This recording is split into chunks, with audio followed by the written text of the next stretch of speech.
Morning.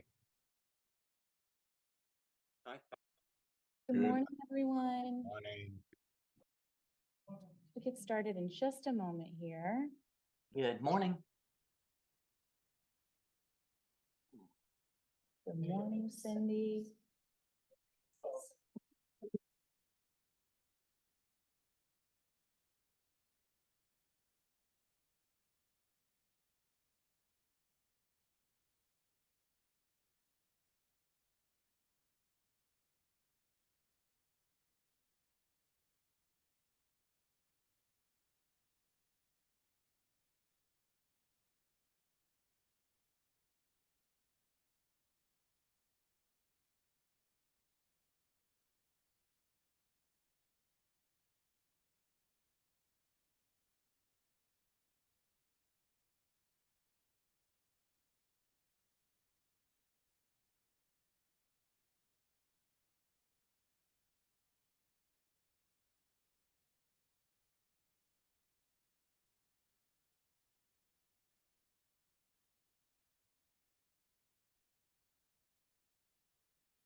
Recording in progress.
Hi, everyone. We'll get started in just a moment here.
Good morning. Apologies for being a few minutes tardy. It is 9:04 Eastern Standard Time, and I'd like to call this meeting of the Michigan Strategic Fund to order.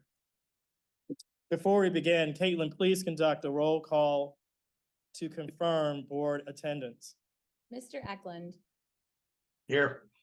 Mr. Groen, Present. Mr. Hutcherson. Here. I see Mr. Cap just joining, so I'll come back. Mr. Lockwood, Here. Mr. Messer, Here. Mr. Myring, Here. Mr. Richardson, Here. Mr. Rothstein, Here. Ms. Tellier, Here. Mr. Thalen will be absent, and Ms. Warner. Present. And coming back around, Mr. Cap, can you hear me? Are you on the line?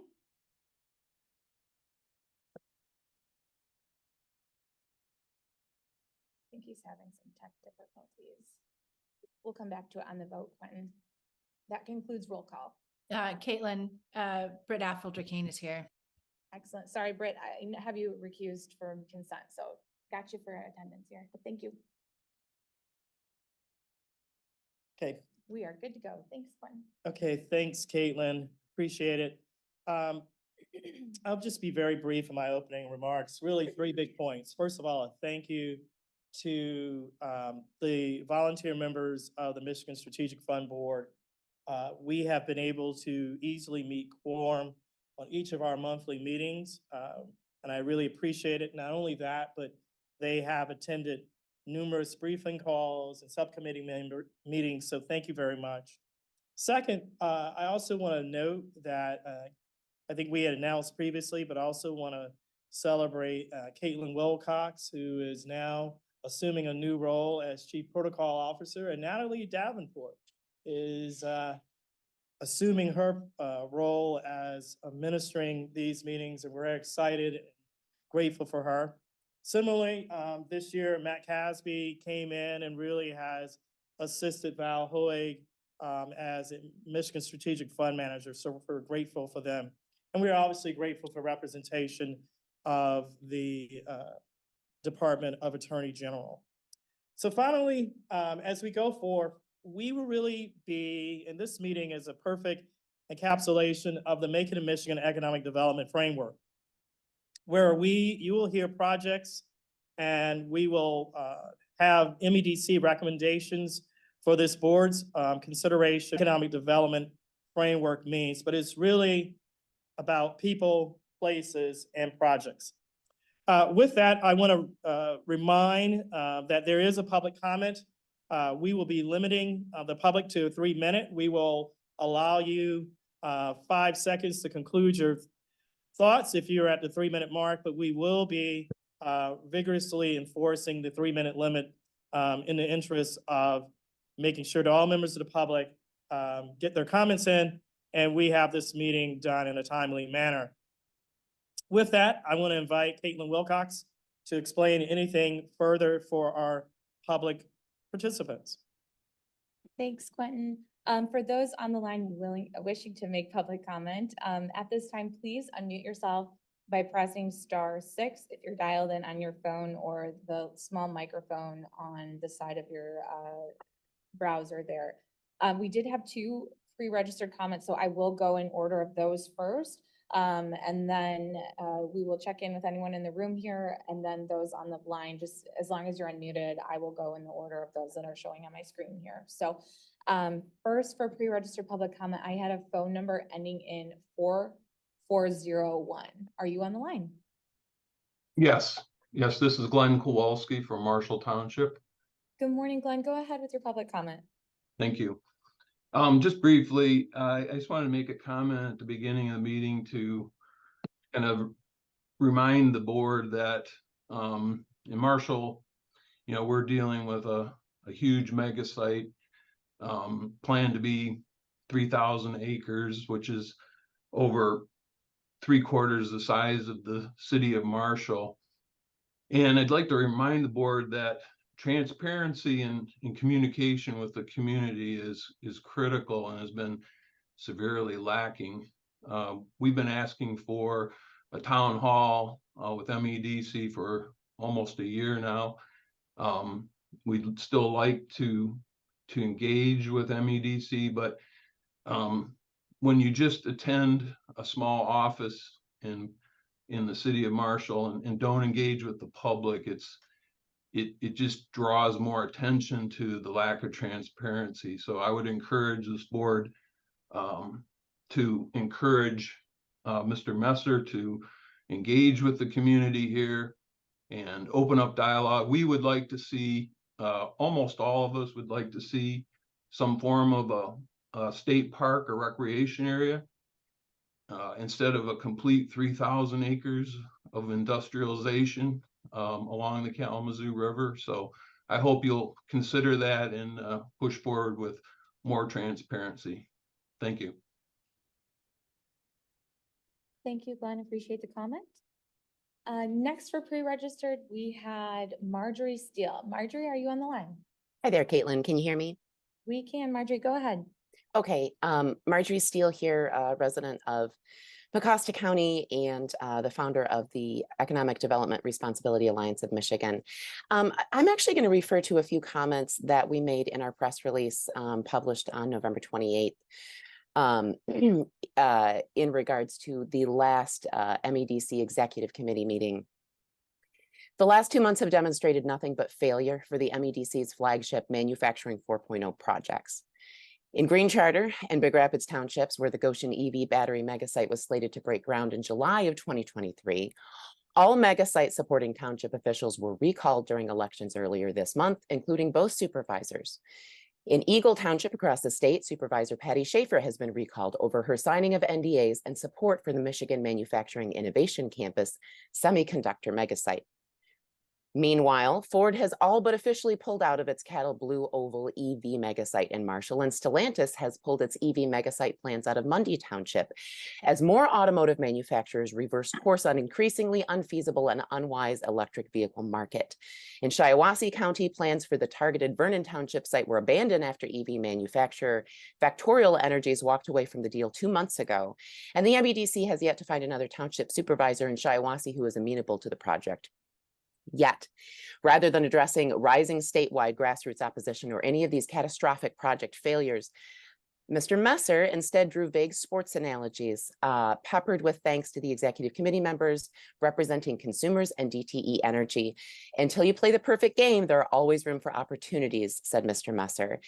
In light of this, and to kind of piggyback off of what Glenn was saying, you know, Glenn's much more kind than I'll be.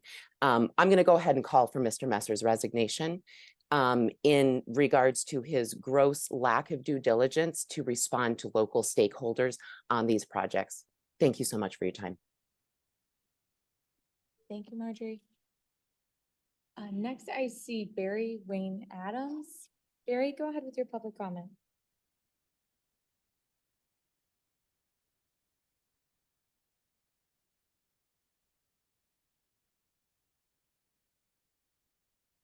I see you're unmuted, but I can't hear you.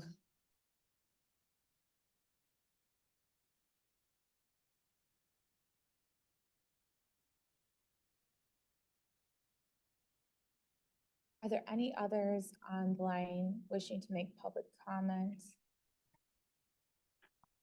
I see Jessica's iPad. Jessica? Hi, Good morning. Can Do you you have hear a me? public comment? Yes. yes, I do. I have been to a few of the meetings and spoke for the children, and the arrogance of not recognizing the population, which is much larger than the people that are pushing these ideas through. And the whole thing, competing for a win, taking rural land from our children. This is not what the people of Michigan want. We have said this to you several times. We have much better environmentally safe ideas that you should listen to as a population that is growing daily with each and every plan that you seem to like to pat yourself on the back for thinking up. We all know their agendas. You have to realize these agendas are collapsing and they look absolutely ridiculous to the population of Michigan They don't serve the environment. They are not environmentally friendly. And the children do not deserve to have people like you making decisions for their future when they can't speak for themselves. And we come forward and try to, and it's been, you hear us talking, but as soon as we quit talking, you're up there patting yourself on the back, acting like you're doing something great for Michigan. That is not what you're doing. You have been asked to look at this, retable it, and speak to the community. You've heard from Marshall, and you've heard from Marjorie up here in Paris, Michigan. We are saying the mass population is not happy with your way of trying to protect Michigan. It's not working. You have to see that we have got populations of people that don't agree with this. Your optics are not working. Just because you have the media under your thumb does not mean your optics look good for anyone, except for maybe yourself. So I'd like to know when you're going to sit down and listen to actual real plans that would save the environment instead of destroy it. I have said I do not want my community brown zone. Hello? Hi, Barry, we hear you now. We'll just let Jessica finish her comments and we'll come back. Thank you. Thanks. I have told you over and over, we don't want our community brown zone. And that's exactly what would happen with this ridiculous Goshen plan that you guys drummed up. So out of respect for the population of Michigan, stop acting like this is something that's supported when it is not.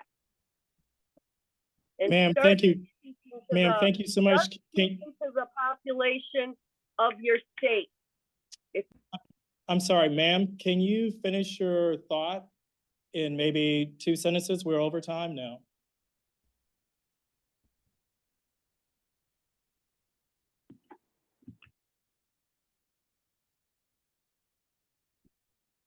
Thanks, Quentin. Thanks, Jessica, for your comments. Barry, I believe I heard you, so I'm going to come back to you. Barry, do you have a public comment? Can you hear me now? Yes, please go ahead with your comment. Very good. Continuing with the onslaught of opprobrium for your bad decision-making and in sync with Marjorie and Brandy and the rest of the people around the state.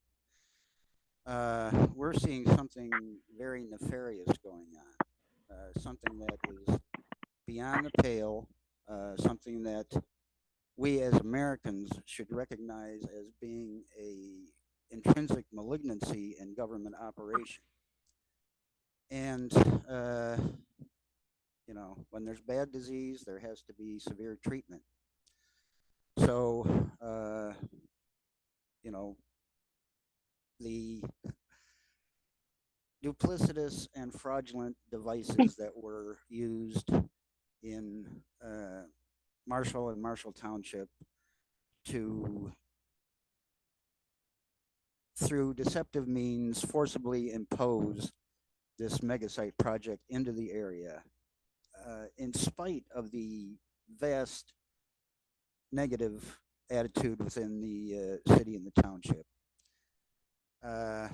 And, you know, we're going to continue to raise our voices in opposition, but not just raise voices. We're going to start using other modalities of remedy within the legal sphere to try to counteract this. Now,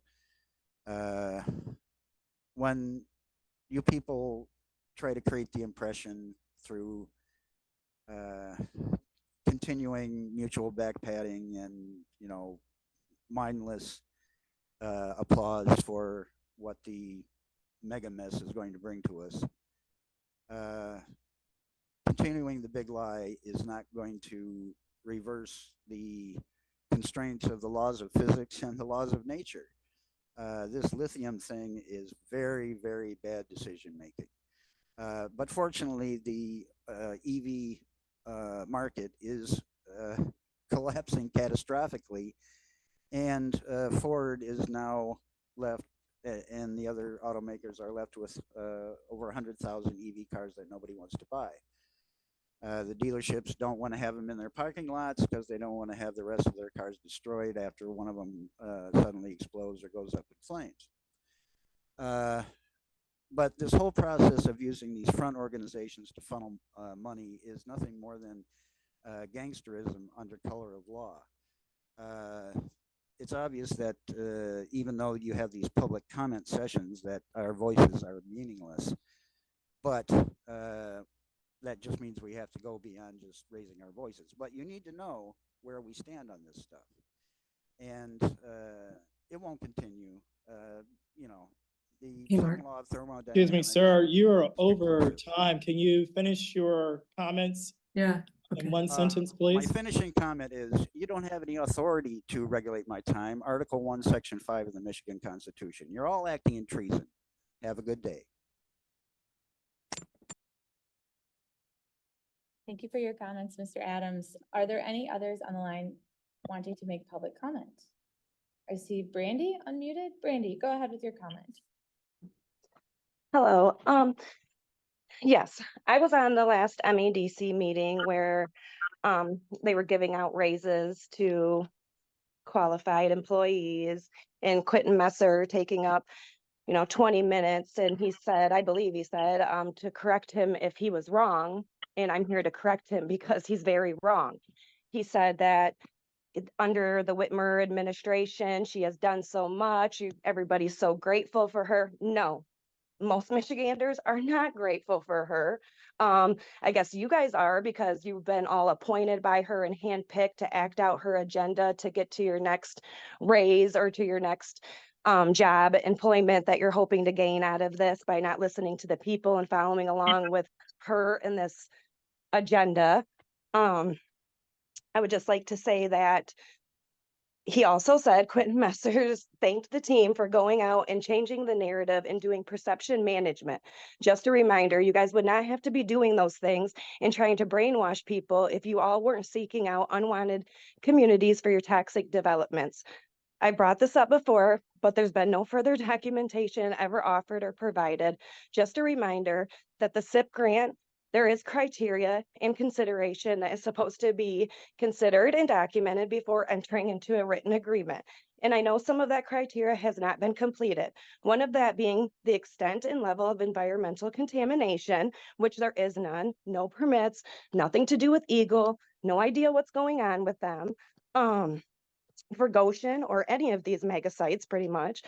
There is no local community support, which clearly has been proven over and over. If you people would just listen, look here in Green Charter Township, whole board was recalled because there is no community support for Goshen that has supposed to have been considered and documented. Where is that? Why are you guys not doing that?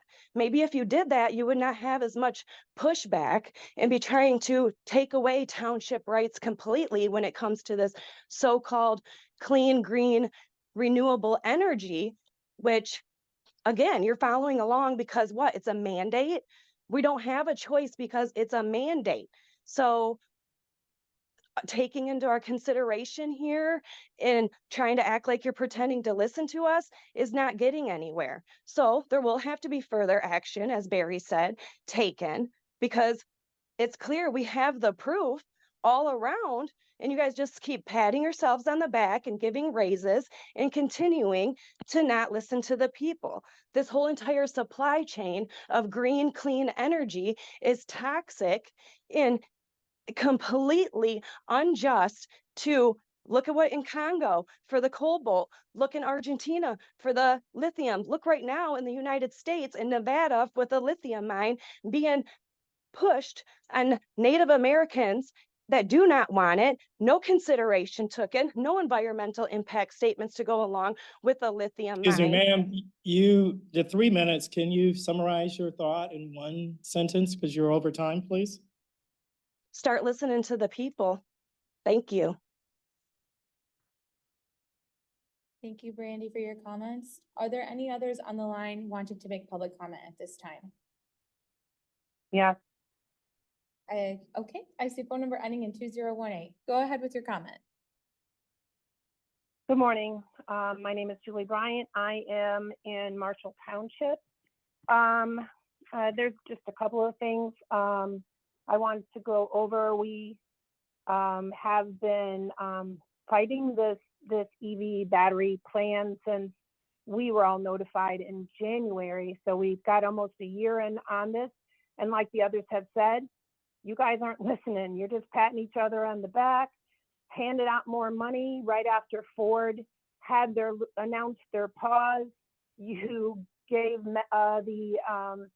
made us more money. You know, we see this spending, we see this not listening to the community. It's making you guys look rather stupid. I mean, to put it bluntly. I wanted to see if you guys found the article that said that you guys won an award. The Center for Economic Accountability named you guys this Ford Motor Company deal the 2023 Worst Economic Development Deal of the Year. Part of it was recognizes a state or municipal government subsidy of a private company in the name of job creation and economic growth. And it goes further than any other year to exemplify the massive wastefulness and ineffectiveness of state government economic development subsidy programs. It said that the venture between Ford Motor Company and Cato in rural Marshall, Michigan stood out, that they included a massive $700,000 per job price tag for below average jobs and the unrealistic job multipliers to artificially justify its massive price tag. But where it really was, what really picked this particular project, the Marshall Project, was the way that Michigan's political establishment responded when Marshall area residents affected by the project began expressing their concerns and asking for transparency into their state and local government's decisions. And this has been brought up a couple of times already, the transparency. And then the issues with Ford, working with a foreign CCP military related company that I have another article in front of me that came out from Ambassador Sella today. And apparently China's Cato has accusations that its batteries pose an espionage threat, and they are taking them out of Camp Lejeune. They're taking them out of there. There's all kinds of committees in Washington that are looking into these deals. They have been trying to get an answer from Ford since last April about their licensing agreement with Cato, and they won't supply that. So what does that tell us? That they have something to hide. That you all have things to hide. This was all done in secret. The residents don't want this. How many times do we have to get on here and tell all of you this? And then you're just going to go through your meeting and rubber stamp everything and slap each other on the back. We're not having it. We're grassroots, we're here, and we're not going away. Thank you. Thank you, Julie, for your comment. Are there any others on the line wanting to make public comment at this time? Please unmute yourself or press *6 if you're on your phone. All right, Quentin, just for the record, anyone in the room wanting to make public comment? All right, Quentin, that concludes public. Oh, sorry, go ahead. There's a mic right here. And you just tap the top and it turns green for you. I just have to say that this is a very difficult situation. I'm from Northern Michigan originally, and after NAFTA was passed, we lost all of our jobs to Mexico. And drugs essentially took over. We lost an air base, and it was detrimental to this state. And for decades, we floundered. And I just want to say that it's not an easy situation. We need jobs for our families and our schools and our kids. This may not be the best way to go, but it might be the only thing we have right now. So I just want to share my appreciation to the staff. And I hear the people and you can feel their emotion. And I know what they're saying. But no jobs and kids hooked on drugs or moving out of state and far away from us is not okay either. So I appreciate the effort. Continue to fight because we're competing against other states and other countries, including China, for jobs. We'll figure it out. It's not easy. But that's all I can say. And I wasn't planning on a comment today, but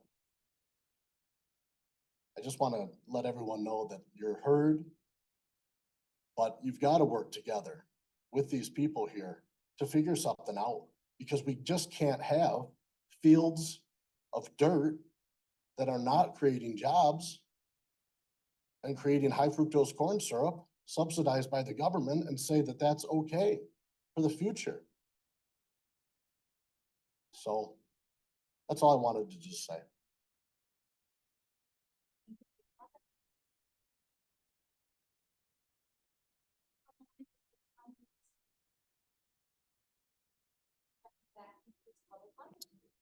Thank you so much, Caitlin, for all those who shared their thoughts during the public comment period. Caitlin, are there any communications to the board at this time? We did not receive any communications this month, Quentin. Thank you so much, Caitlin. We'll now move to our subcommittee reports. First, was there someone on the? Okay. We will now go to the Finance and Investment Subcommittee. Subcommittee Chair Hutcherson. Are there any readouts from the Finance and Investment Subcommittee meeting you would like to share? Mr. Messer, at this point in time, there are no readouts. Thank you, sir. We'll now go to the Policy and Planning Subcommittee. Ms. Warner, are there any readouts from the Policy and Planning Subcommittee meeting you would like to share?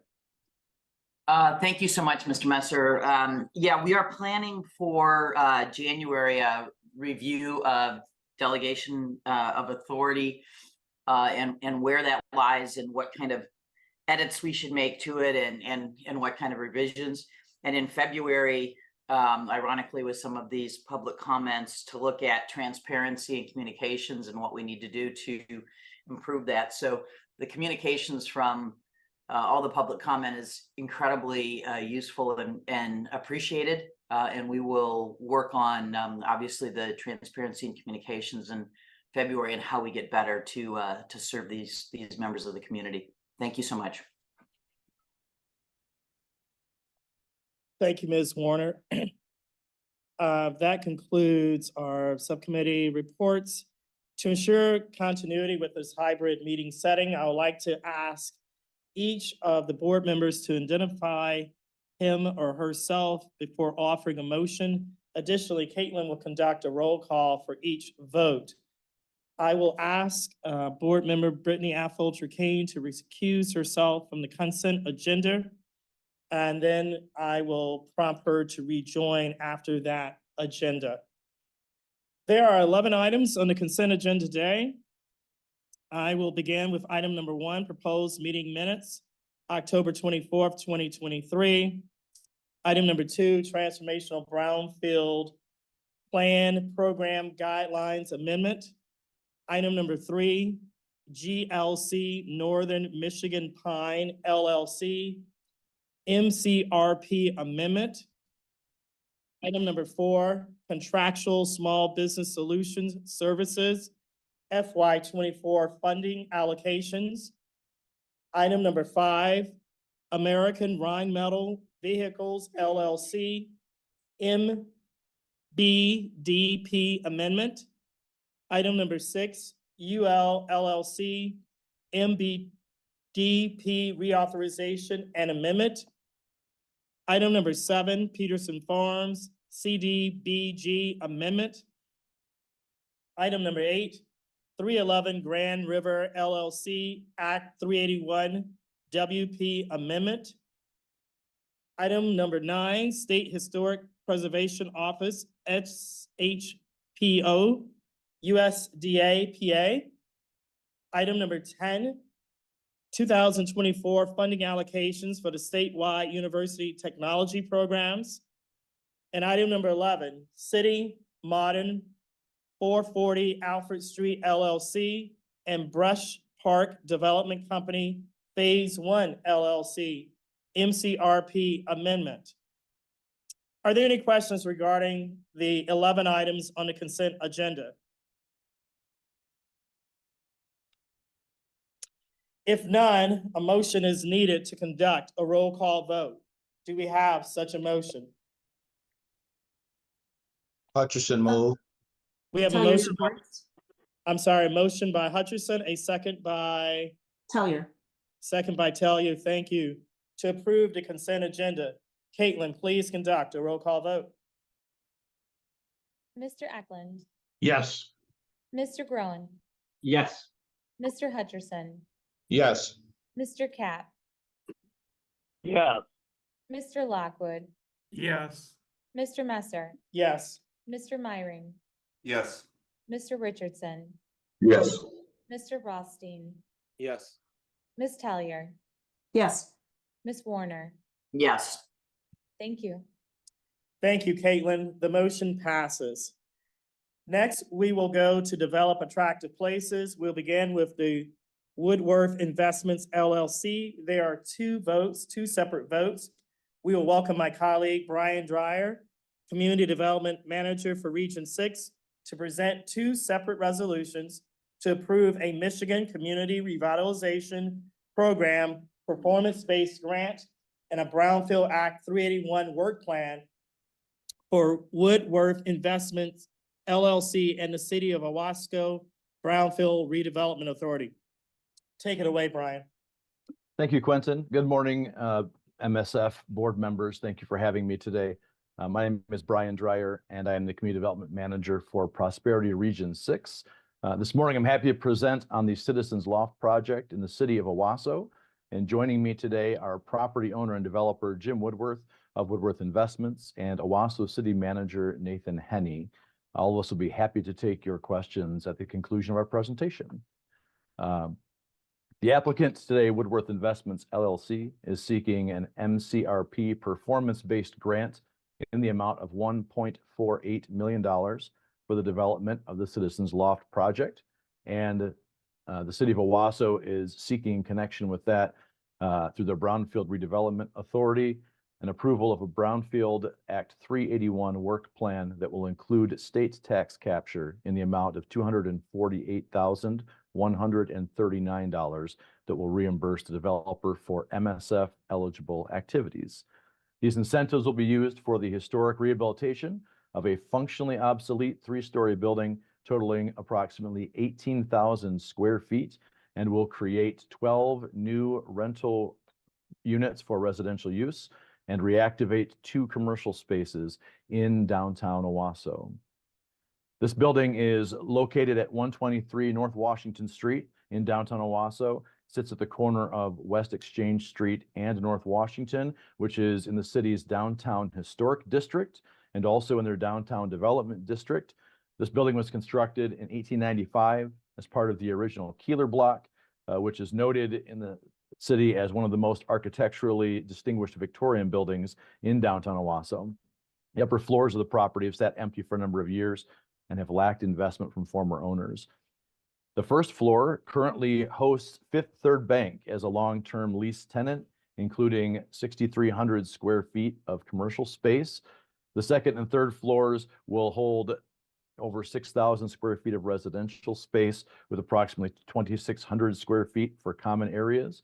And the historic Masonic Temple, which comprises about 2,000 square feet in the building, will be restored to National Historic Standards and repurposed as rentable space for community and private events.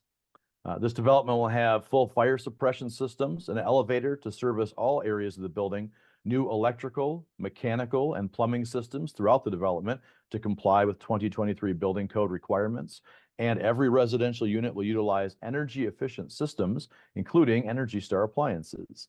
This project promotes sustainable development by renovating this historic, functionally obsolete, and mostly vacant property. The property values and rents in downtown Owasso are not currently sufficient to support this project in full. The total cost to historically renovate this building is estimated at $4.76 million. This limits total debt and equity the project can support.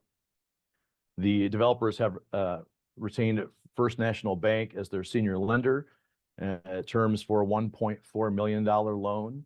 And the project is also utilizing brownfield TIF state tax capture of $248,139 for Act 381 eligible activities. And they are also utilizing historic tax credits for this historic rehabilitation valued at $700,000. The developer is contributing 19% cash equity to the project, and their long-term return for the developer is less than 2%. The city of Owasso is a Michigan Main Street master level community engaged in redevelopment ready communities program, and this project is located in a geographically disadvantaged area. Thank you for your time in considering this request. I'd like to introduce Owasso City Manager Nathan Henney to speak to the community importance for this project.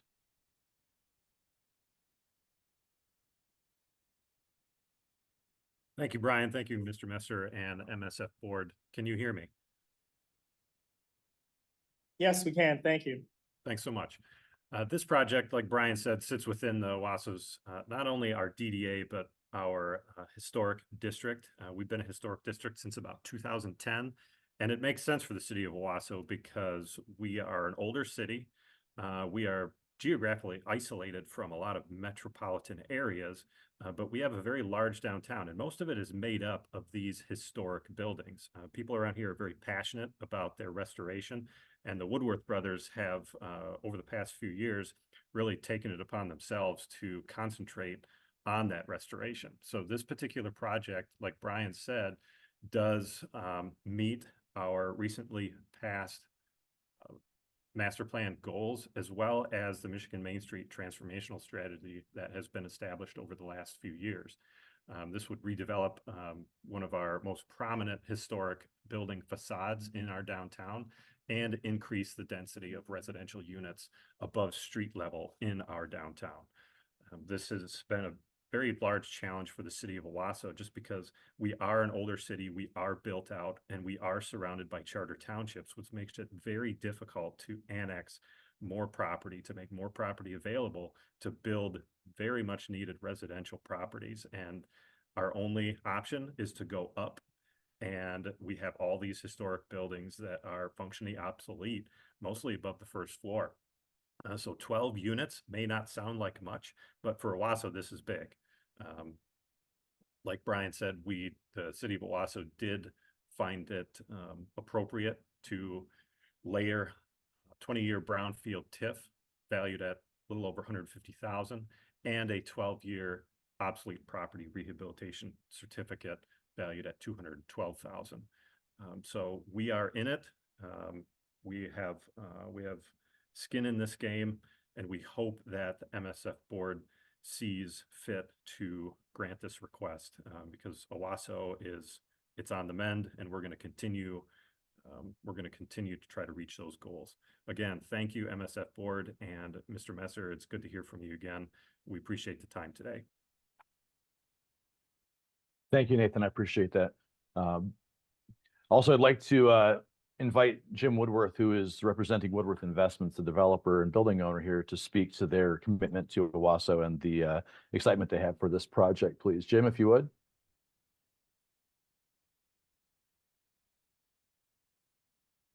Yes, thank you, Brian, and thank you to the board. My brother Randy and I have been involved in revitalizing downtown Owasso for many years.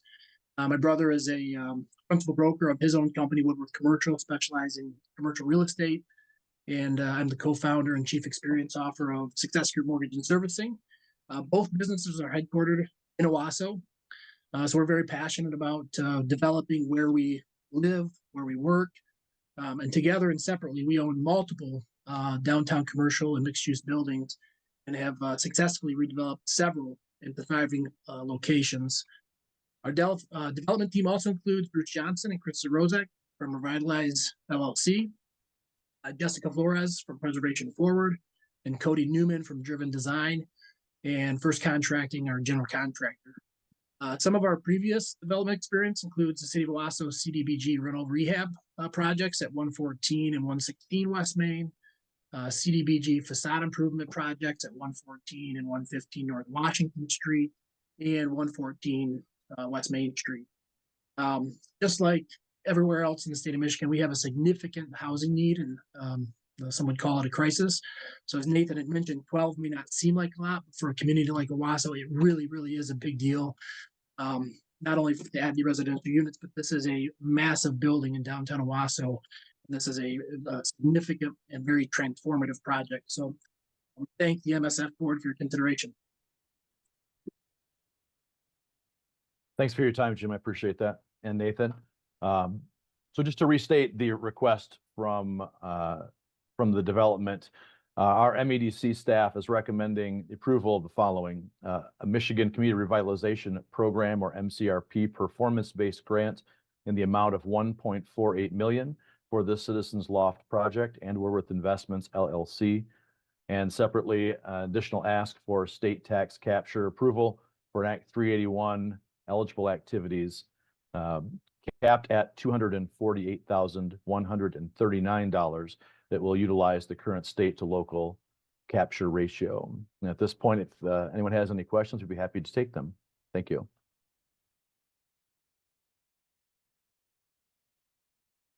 Thank you, Brian. Thank you, development team. Board members, are there any questions concerning this project?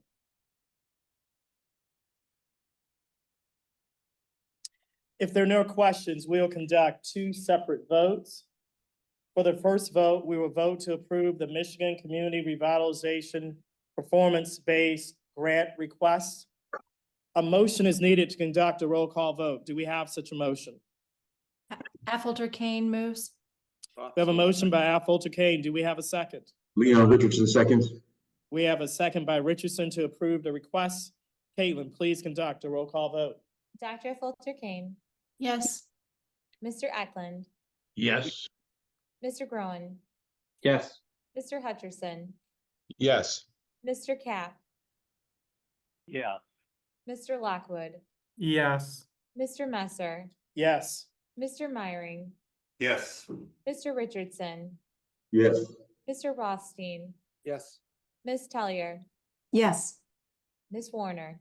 Yes. Thank you. That concludes the first vote. Thank you, Caitlin. The motion passes and the recommendation is adopted. The second vote is to approve the Brownfield Act 381 work plan. A motion is needed to conduct a roll call vote. Do we have such a motion? Warner Aff- motions. We have a- Affolter Kane seconds. We have a motion by Warner, a second by Affolter Kane to approve the request. Caitlin, please conduct a roll call vote. Dr. Affolter Kane, Yes. Mr. Eklund, Yes. there we are. Thank you. Mr. Groen, Yes. Mr. Hutcherson, Yes. Mr. Cap, Yes. Mr. Lockwood, Yes. Mr. Messer, Yes. Mr. Myring, Yes. Mr. Richardson, Yes. Mr. Rothstein, Yes. Ms. Tellier, Yes. Ms. Warner. Yes. Thank you. Thank you, Kate.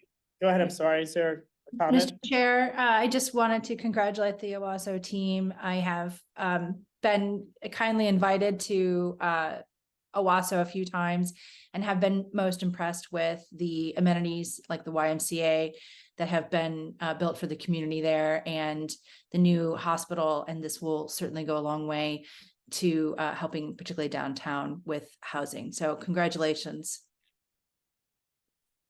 Thank you, Board Member Affolter Kane. Any other board comments? Just to complete the record, the motion passes and the recommendation is adopted. Any other comments? I'll also offer my congratulations. We look forward to the updates, and thank you so much for your continued investment in your local community. Next, we will have the Oxford Perennial Corktown. There are two votes. We'll welcome my colleague Dominic Romano, Senior Community Development Manager for Region 10, to present two separate resolutions to approve a Michigan Community Revitalization Program, other economic assistance loan participation, and a Brownfield Act 381 work plan for Oxford Perennial Corktown Propco 2 LLC and the City of Detroit Brownfield Redevelopment Authority. Dominic, take it away. Thank you so much, Quentin. I appreciate it. Good morning, everyone, and thank you, board, for your time and consideration today. I'm Dominic Romano, Senior Community Development Manager for Region 10.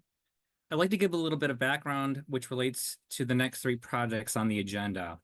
In 2019, the City of Detroit engaged Greater Corktown residents in an 18-month planning study to understand community vision and priorities.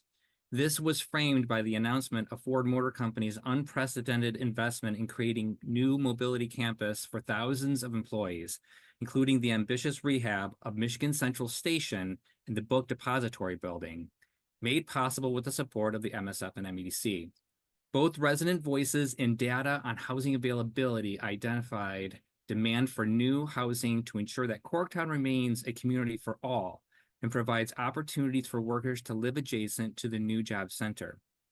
The three Corktown projects before you today represent priority projects that reflect the voices of the residents and goals of the city, but also support the historic investments made to create an innovative job center in Detroit that will drive the future of mobility.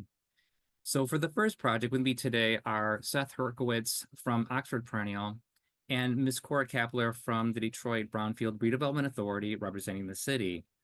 Oxford Perennial Corktown Propco 2 LLC is requesting a Michigan Community Revitalization Program, other economic assistance loan participation of $2,222,585 from the investment fund and an Act 381 Brownfield Tax Increment Financing Work Plan approval with a state portion of $464,643 for their Red Arrow project. As a result of working with the city and residents of Corktown, this project will rehabilitate a multi-story industrial site at 1567 Church Street. It has been prioritized by the City of Detroit through a community benefit ordinance process, as it will address this historic structure with a project design determined by the State Historic Preservation Office to be consistent with the state of the interior standards for rehabilitation guidelines for rehabilitating historic buildings to include 28 mixed income residential units with rents ranging between 60% area median income rents and market rate. The project will redevelop a long vacant building, increase walkability in the neighborhood, and add foot traffic to local businesses. In addition, it is expected to serve as a further catalyst for additional revitalization in the area. Total development cost is estimated at nearly $13 million. The team has exhausted available funding sources. The developer is providing over 34% equity into the deal, and the city's support includes brownfield TIF participation and the issuance of a neighborhood enterprise zone abatement for the rehabilitation of the historic asset. I would like to, at this time, ask Mr. Seth Herkowitz to say a few words about the project and a little bit about his experience. Mr. Herkowitz? Yeah, thank you, Dominic. Good morning, members of the board. I'll be brief in my comments out of respect for your time and the full agenda that you have today. My name is Seth Herkowitz. I'm a partner and chief operating officer at Hunter Pasture. We're partners and part of the Oxford Perennial team. We are developers of the Red Arrow project.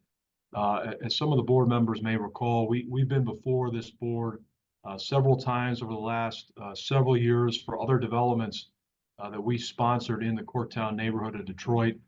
Those include the 227 key Godfrey Hotel, the Perennial Corktown mixed-use project that included 188 apartments, 7 townhomes, a 213 space parking garage, and approximately 12,000 square feet of retail. And I'm pleased to report today that your support helped make those projects come to fruition. Our Godfrey Hotel opened in August of this year, and our Perennial Corktown apartment building is nearing completion and will welcome our first residents next week. So in total, we've invested approximately $212 million into the Corktown neighborhood. As it relates specifically to the Red Arrow project before you today, as you see on the screen, as I've described in other public forums, the Red Arrow project truly is a model for private, public, and community partnership. The restoration and the repurposing of the existing underutilized downtown storage building into 28 loft-style apartments, which we're now naming the Red Arrow project, emanated from our engagement with the community during our Tier 1 community benefits process for the perennial Courtown project, which was formerly known as the Michigan and Church Street project. And that further commitment to historic preservation was then memorialized in the Tier 1 community benefits agreement that was later approved by Detroit City Council. Both the CRP and the Brownfield TIF are two critical components of our capital structure, both of which are essential to make this project viable. We appreciate both the community and local support that we've received to date, and we appreciate the consideration of the board today. Lastly, I just want to highlight again some of the critical public benefits that Dominic had identified that will result from our Red Arrow project. So increased tax base, support a local business through increased residential population, the revitalization and best use of a currently underutilized property, historic preservation, as I alluded to before, enhanced walkability, ADA accessibility, and pedestrian connectivity, and then needed public infrastructure improvements. So things like sidewalks and curbs, lighting, street trees, landscape and stormwater improvements, and then obviously job creation. So again, I appreciate your time and consideration today. Happy to answer any questions that you may have. Thank you again. Appreciate those thoughts, Seth. Thank you so much. Now I'd like to invite Ms. Cora Kapler to provide perspective from the city about the project and what it means for the community. Cora? Thank you, Dominic. My name is Cora Kapler. I'm the Brownfield Redevelopment Manager at the Detroit Economic Growth Corporation and for the Detroit Brownfield Redevelopment Authority. And I'm here to voice local support for the Red Arrow Lofts Brownfield project. The Detroit Brownfield Redevelopment Authority and Detroit City Council approved this brownfield plan on January 11th and February 7th of this year, respectively. The Detroit Brownfield Redevelopment Authority supports this project, which will redevelop a vacant historic structure to bring much needed residential options at both market rate and affordable rates to Detroit's historic Corktown neighborhood, an area that is itself a growing economic and employment center with Ford's Michigan Central Station and is also situated near downtown Detroit. The design of the development will blend seamlessly with the historic character of the Corktown neighborhood and will promote additional public and private investment in the area. I'd like to thank the MSF board for your consideration of this project. Thank you. Thank you so much, Cora. I really appreciate that. Staff are recommending support because the project is consistent also with MCRP and Brownfield TIF incentive programmatic requirements and supports local community plans and priorities, like we just heard, meets the MEDC community development goals, aligns with the MEDC strategic plan and the governor's Make It in Michigan initiative by contributing to the development of vibrant places, by attracting, retaining, growing businesses, by growing the population through the provision of new housing options, and by leveraging private investment in a geographically disadvantaged business location.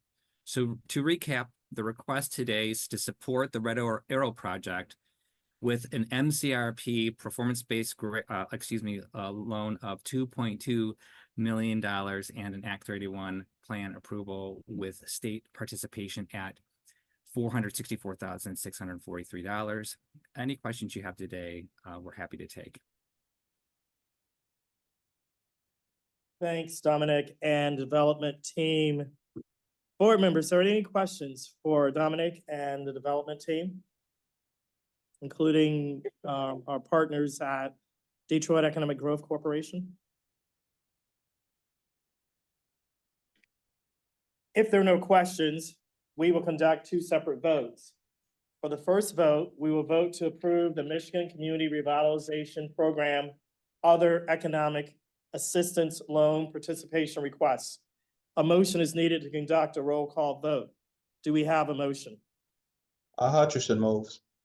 Hutchison moves, Messer seconds to approve the requests. Caitlin, please conduct a roll call vote. Dr. F. Walter Kane. Yes. Mr. Eklund. Yes. Mr. Groen. Yes. Mr. Hutcherson. Yes. Mr. Cap. Yeah. Mr. Lockwood. Yes. Mr. Messer. Yes. Mr. Myring, Yes. Mr. Richardson, Yes. Mr. Rothstein, Yes. Ms. Tellier, Yes. Ms. Warner. Yes. Thank you. Thank you, Caitlin. The motion passes and the recommendation is adopted. The second vote is to approve the Brownfield Act 381 work plan. A motion is needed to conduct a roll call vote. Do we have such a motion? Rothstein? Rothstein moves, second by Messer to approve the request. Caitlin, please conduct a roll call vote. Dr. Fulter Kane.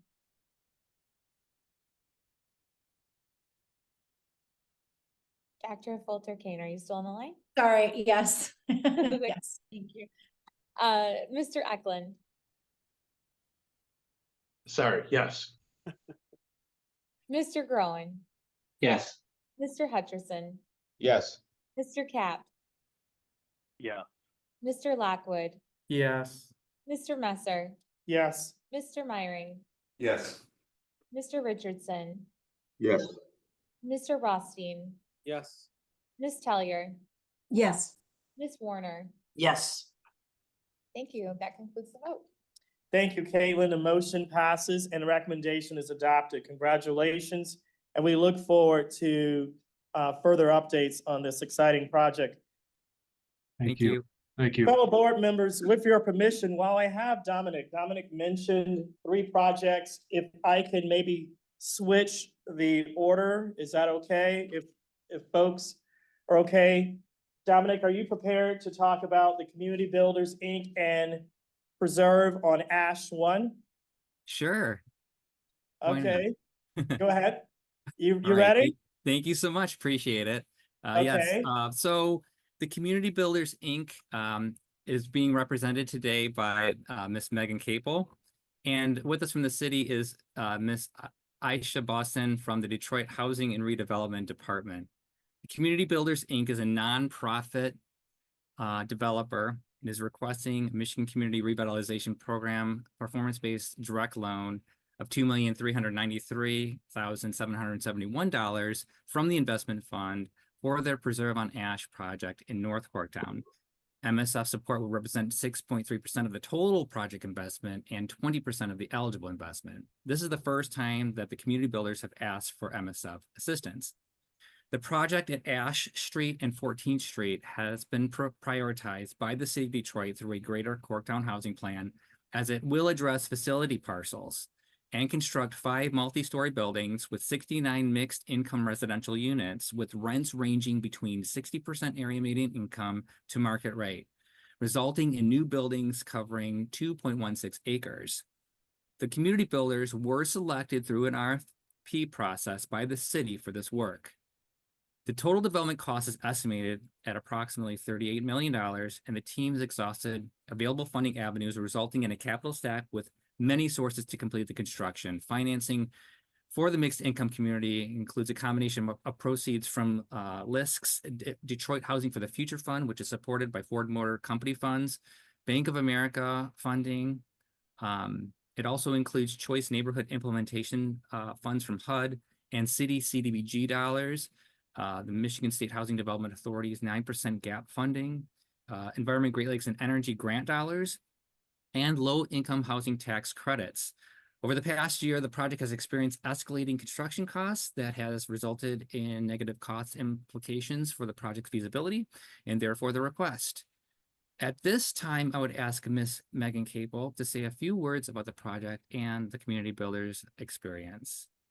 Megan? Hello, and thank you for your time. First, I will introduce my organization, the Community Builders, also known as TCB, and then I'll provide a brief description of the proposed project, the Preserve on Ash 1. TCB will serve as the owner, property manager, and supportive service provider for the Preserve on Ash 1. The Preserve on Ash 1 is TCB's first mixed income housing community in the state of Michigan. And TCB is a nonprofit organization with a mission to build and sustain strong communities where all people can strive. We were founded in 1964 in Boston, but we have 5 regional offices across the country, including our newest office in Detroit. TCB currently owns and manages over 14,000 apartment homes across 15 states.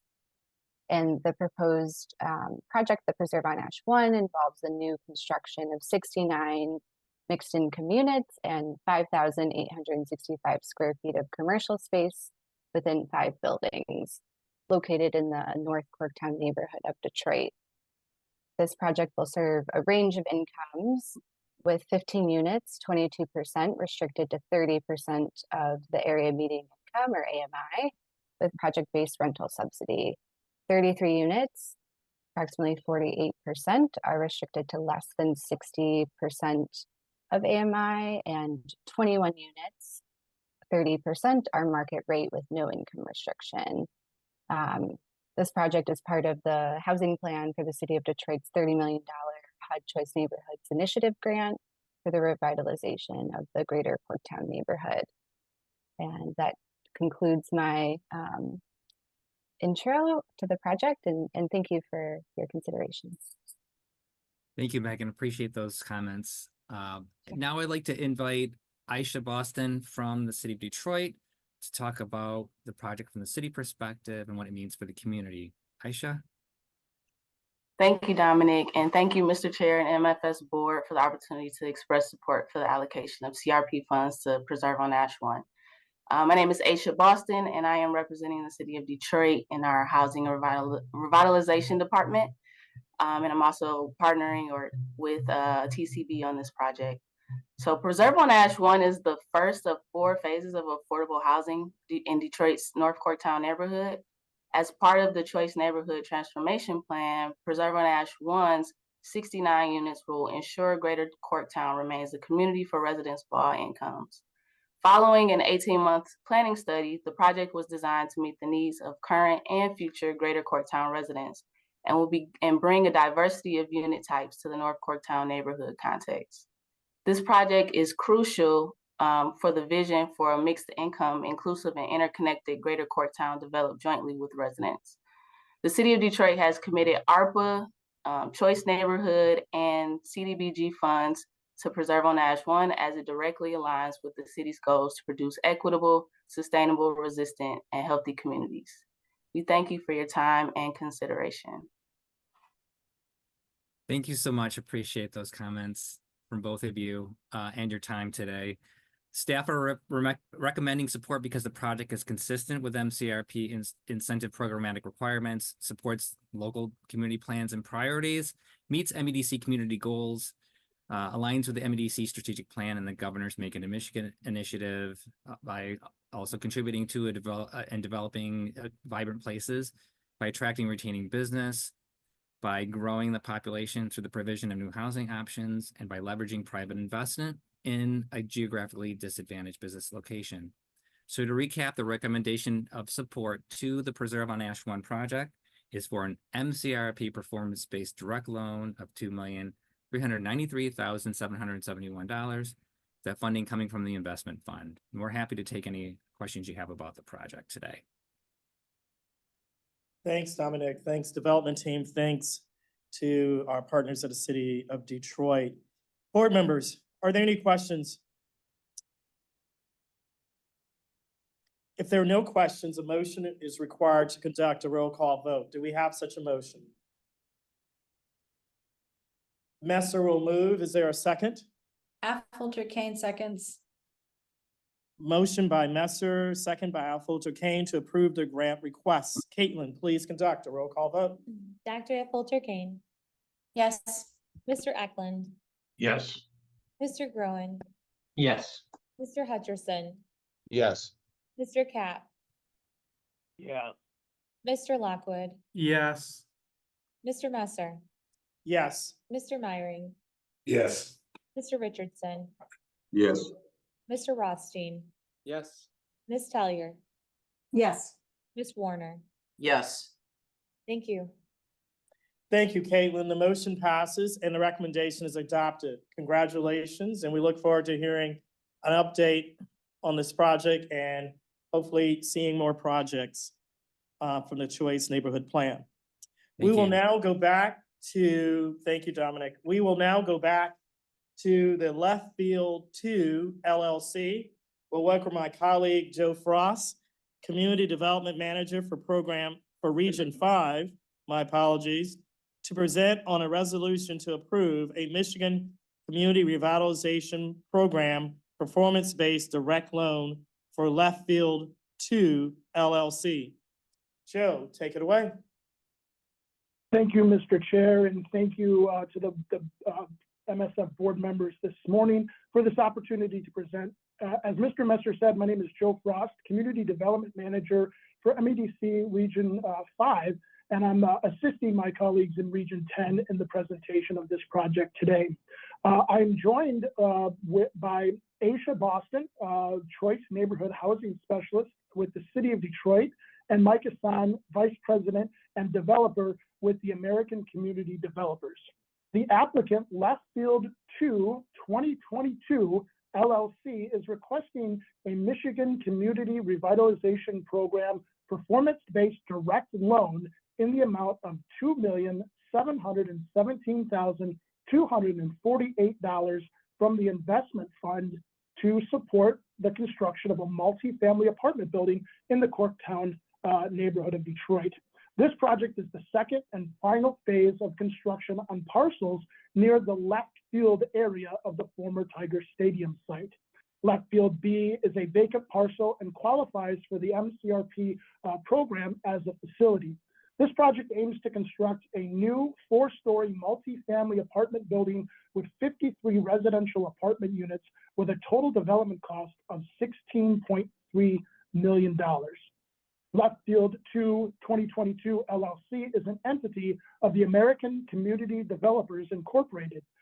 ACD, as they are known, is a leading multifamily developer in the city of Detroit, the #1 developer and owner of affordable housing in Michigan, and a national leader in affordable housing. They own and operate nearly 3,000 apartment units across the city, and their recent focus in the city of Detroit is developing mixed-use projects at a wide range of affordability options. As my colleague Dominic mentioned in his earlier presentation, this is one of the Corktown projects for your consideration today that was identified as a priority by the community. This project reflects the voices of residents and the goals of the city, and also supports the historic investment that's being made in the Corktown area by the Ford Motor Company. The proposed building will include 3 stories of housing units situated above a first floor at-grade parking area, and the project aims to develop nearly 34,000 square feet of new construction. This project will reactivate a vacant parcel to construct 53 apartment units, 14 of which will be income restricted and set aside at 120% of the area median income, and 39 of the units will be market rate, therefore achieving the goals of having a mixed income property. The project meets the MEDC strategic focus areas by developing attractive places and supporting and growing Michigan's talent.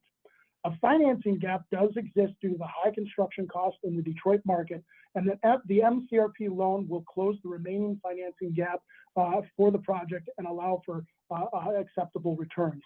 The development team is also maximizing all available financing sources, including a MISHDA missing middle grant in the amount of $980,000. Despite these investments, there is still an additional need for the MCRP investment.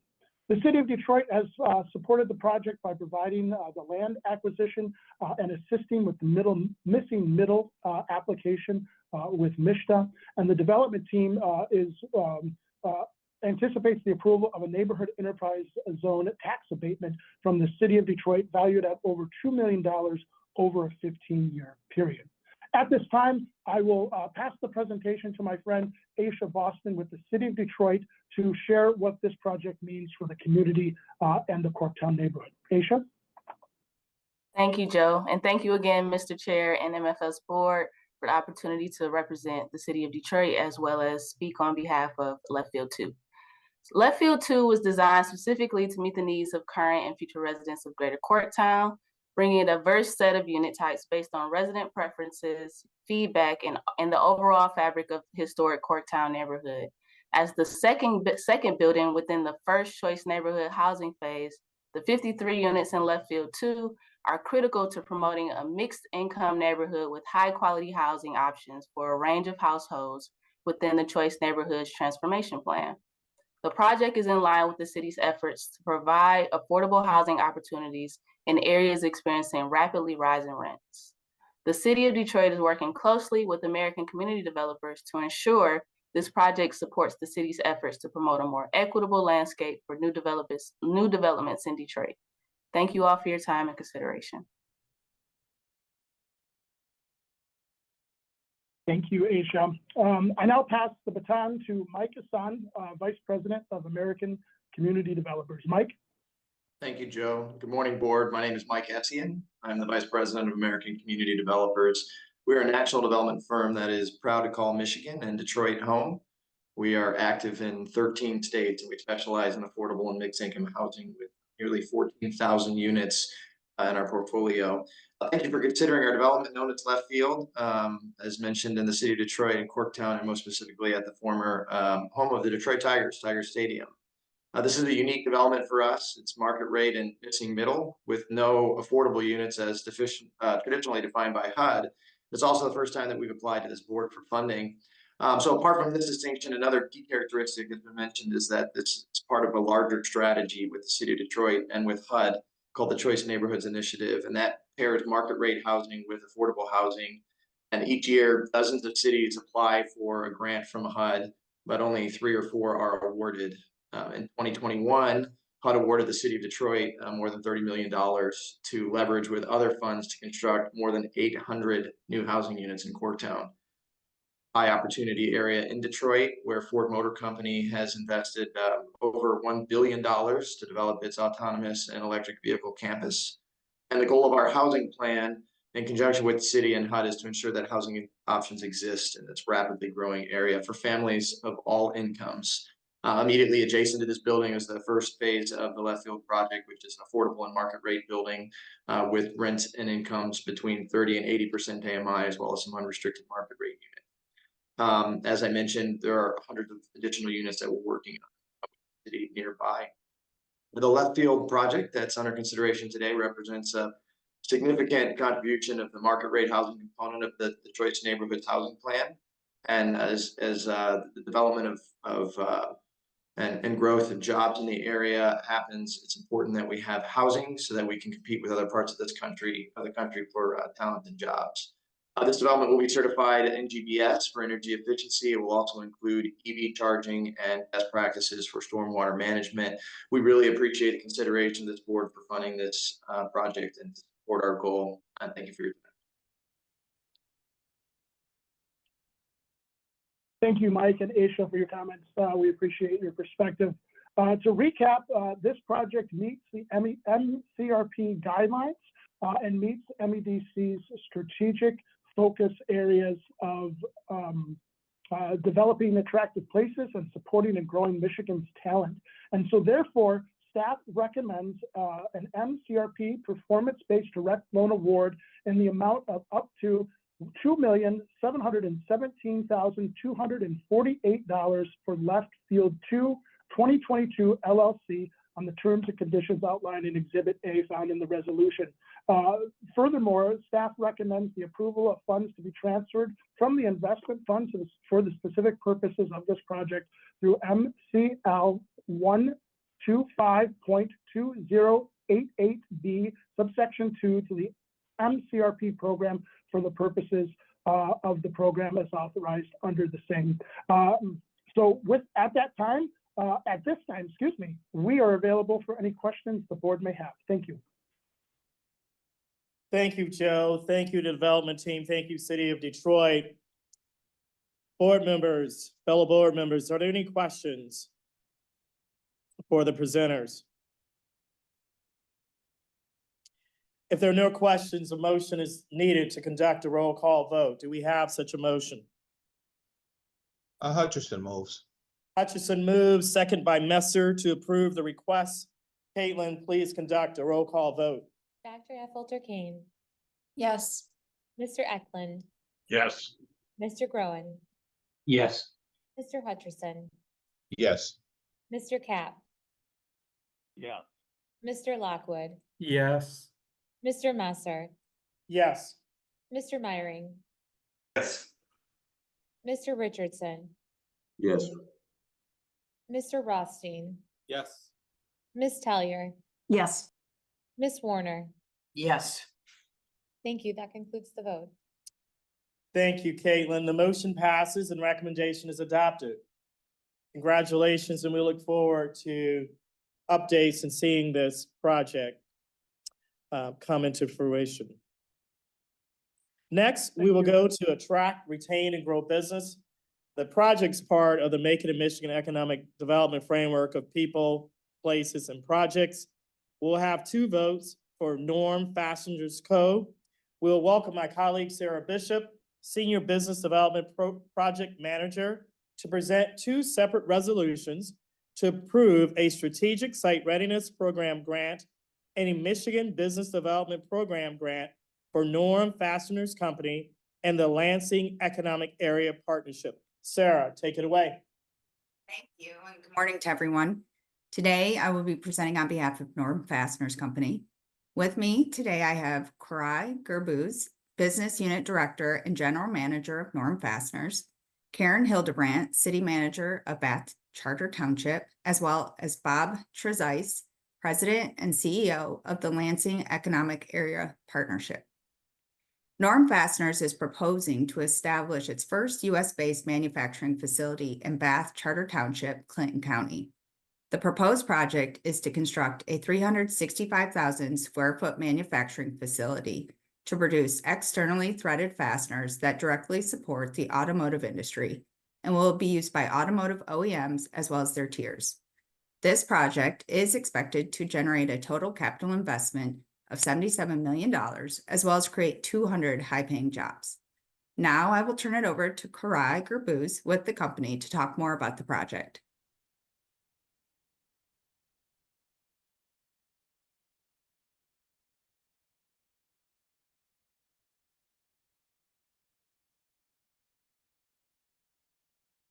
Good morning. Can you hear me?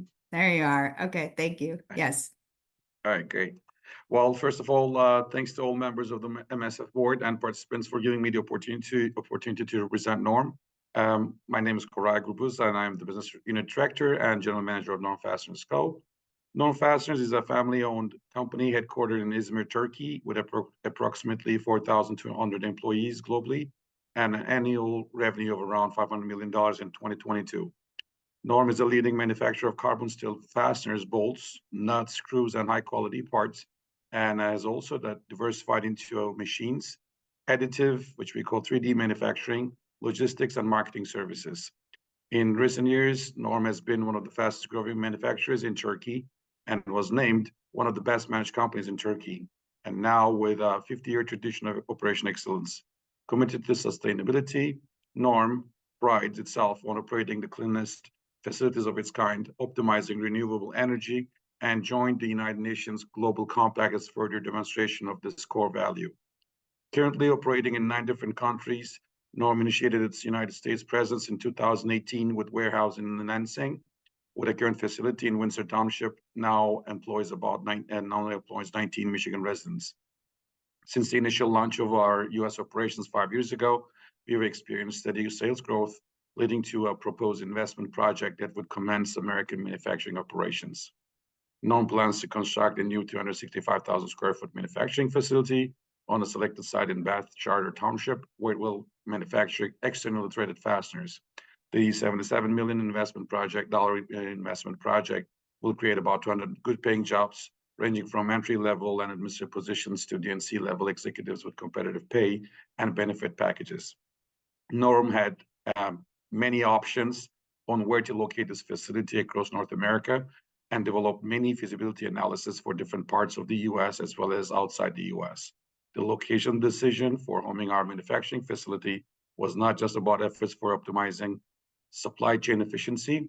We factored in quality of workforce, talent pipeline, business support resources, and incentives, economic development partner relationships, and future sales of growth potential with the backdrop of the state of Michigan's robust automotive OEM and supply chain presence. the financial support of Michigan State Strategic Fund here today, supporting both job creation and a portion of public infrastructure enabling our projects, especially the super infrastructure project, would cement NORM's location decision to proceed with this substantial investment in Lansing region of Michigan. We are eager to grow into an important player in Michigan's EV supply chain. And I thank you once again for everyone. I appreciate your words. Next, at this time, I will turn it over to Karen Hildebrandt to speak from a local perspective. Thank you, Sarah. Norm Fastener's manufacturing facility really represents a significant economic opportunity for our township, which entails a $77 million investment geared towards fostering local economic growth and generating employment in our community. This project, as Korai mentioned, is poised to create approximately 200 new jobs based in our community. For those that aren't familiar with Bath Township, we're east of DeWitt and north of East Lansing and Clinton County, and a population of just over 13,000 people. We are particularly enthusiastic about Norm's commitment to contributing to our community's development and especially our education initiatives. The company has expressed eagerness to collaborate with our local schools and to create internship and apprenticeship opportunities for students. This initiative not only nurtures a skilled workforce, but also strengthens the crucial bond between industry and education. Norm Fastener's facility is anticipated to become the cornerstone really for our community development. Beyond introducing new prospects for local businesses, it's expected to enhance property values, thereby contributing to the overall growth of our township. In addition to these immediate benefits, the project is projected to make a substantial contribution to our tax base, establishing a sustainable source of revenue to support essential community services. This financial backing is viewed as a strategic investment in our community, safeguarding the long-term fiscal health of our township for years to come. The financial support that is being sought from the MSF board today is crucial, not only to securing Norm Fastener's decision to build their facility here in Bath Township, but also enabling our township to enhance public infrastructure to serve this project. This also allows us to avoid undue financial burden on our residents. We've taken the essential local measures to endorse this project within our township, including the approval of necessary entitlements required for the construction of the facility, including a special use permit after robust public dialogue. Additionally, we have provided Norm Fasteners with a 12-year industrial facilities tax abatement set to take effect beginning in 2025. We really anticipate welcoming Norm Fastener's U.S. manufacturing facility to our township. Through our partnership, we aspire to build a thriving community that not only provides economic opportunities, but also promotes educational growth and enhances the overall quality of life for our residents. We ask you to help us ensure that future here in our township and in Michigan. We are excited about the prospect of Norm Fasteners establishing its U.S. manufacturing facility in our township. Our collaboration aims to cultivate a vibrant community that not only offers economic prospects, but also fosters educational advancement, contributing to an enhanced overall quality of life for all of our residents. We kindly request your support in securing their future presence in our township, and your approval on this agenda item will be instrumental in realizing the full potential of this partnership and ensuring the prosperity of our community. Thank you. Thank you, Karen. Lastly, Bob Trezise from the Lansing Economic Area Partnership would like to say a few words. Thank you, Sarah, and thank you, Mr. Chair. First, I want to thank Norm Fasteners for choosing us over very, very tough competition of a key southern state and, in fact, a southern country. This EV supplier from Turkey is a major win for us locally and the state of Michigan. In fact, this is our single largest key economic development project for Region 7 in 2023. We've been engaged with Norm Fasteners for 7 years now and is really a great economic development story. Norm Fasteners checks all the boxes: foreign direct investment, EV supply chain, location of plant is within just a couple miles of our urban population center of Lansing and East Lansing. 200 jobs at $31.41 an hour, which is very high average. It's a major new tax base and is supported by the local schools and community. It's 365,000 square feet on 19 acres of property that is meant to be developed. LEAP was led by our COO and Attraction Vice President Keith Lambert and our Clinton County Project Manager Jacqueline Hutchison. I want to thank them for their incredible due diligence and work on this project. We even traveled to Turkey to meet with the board of directors and took our own Lansing Mayor Shore, although this is not in the city, but we took him with us to uniquely demonstrate our regional support for this project and how we operate in this region. Bath Township has been superb in working with LEAP.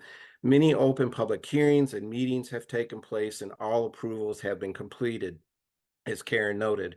But a huge special thanks to Bath Township Superintendent Karen Hildebrandt, Planner Miles Robler, and Supervisor Ryan Fewens Bliss, and the Board of Trustees and Planning Commission, and all the citizens who came out and supported this incredible project. Finally, as we were crossing the finish line over the last number of months, the sewer issue had become more of a significant problem that had to be resolved. Bath Township, the company and developer, are paying for the majority of it for public benefit. But we had to find a matching community benefit solution as well with SSRP as part of this deal, or we were not going to be able to cross the finish line with this project. So I want to really express, as usual, my thankfulness that we have an MEDC staff that is nimble and partner-oriented to get projects done. This team is incredible. I just really do want to mention their names: Quentin, Terry Fitzpatrick, Paula Holt, Sarah Bishop, Nicole Whitehead, Matt McCauley, Kristen Schellman, Paul O'Connell, Jeremy Webb. I really appreciate all of you. A really terrific team effort, which is how we get all of these projects done. You're been responsive to us and outstanding, and with your flexibility. So, Mr. Chair, and to the entire MSF board, I want to thank you all for supporting Norm Fasteners and our 500,000 people here in the greater Lansing 3-county region. This is really an important project, and I appreciate all of your and staff's due diligence and thorough review and thinking about this project. Thank you for your service, and we're here to answer any questions that you may have.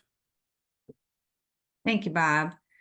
So in summary, the company is requesting a $1.6 million Michigan Business Development Program performance-based grant, and the Lansing Economic Area Partnership is requesting a $3.86 million Strategic Site Readiness Program grant. And we are happy to answer any questions at this time. Thank you, Sarah. Thank you, our partners in Bath Township and at the Lansing Economic Area Partnership, and obviously the company for affording us this opportunity. Are there any questions from my fellow board members? Any questions? If there are no questions, we will conduct two separate votes. For the first vote, we will vote to approve the Strategic Site Readiness Program grant request. A motion is needed to conduct a roll call vote. Do we have such a motion? I motion. Leon Richardson. We have a motion by Richardson, a second by Messer to approve the request. Caitlin, please conduct a roll call vote. Dr. Fulter Kane, Yes. Mr. Eklund, Yes. Mr. Groen, Yes. Mr. Hutcherson, Yes. Mr. Cap, Yes. Mr. Lockwood, Yes. Mr. Messer, Yes. Mr. Meyering, Yes. Mr. Richardson, Yes. Mr. Rothstein, Yes. Ms. Tellier, Yes. Ms. Warner. Yes. Thank you. Thank you, Caitlin. The motion passes and the recommendation is adopted. The second vote is to approve the Michigan Business Development Program grant request. A motion is needed to conduct a roll call vote. Do we have such a motion? Messer will move. Do we have a second? Fulter Kane seconds. Fulter Kane seconds to approve the request. Caitlin, please conduct a roll call vote. Dr. Fulter Kane, Yes. Mr. Eklund, Yes. Mr. Groen, Yes. Mr. Hutcherson, Yes. Mr. Cap, Yeah. Mr. Lockwood, Yeah. Yes. Mr. Messer, Yes. Mr. Meyering, Yes. Mr. Richardson, Yes. Mr. Rothstein, Yes. Ms. Talier, Yes. Ms. Warner. Yes. Thank you. Thank you, Caitlin. The motion passes and the recommendation is adopted. Congratulations. We look forward to the continued growth of Norm Fasteners in the Lansing region, and we are grateful to the entire team. Thank you for allowing us to earn this investment. We will continue with Sarah Bishop as she now brings HG Medical USA LLC. This also requires 2 votes, and she will present 2 separate resolutions to approve a Michigan Business Development Program grant and a 5-year, 100% state essential services assessment exemption for HG Medical USA LLC. Sarah, please take it away. Yes, thank you. As Quentin said, I will also be presenting on behalf of HG Medical USA.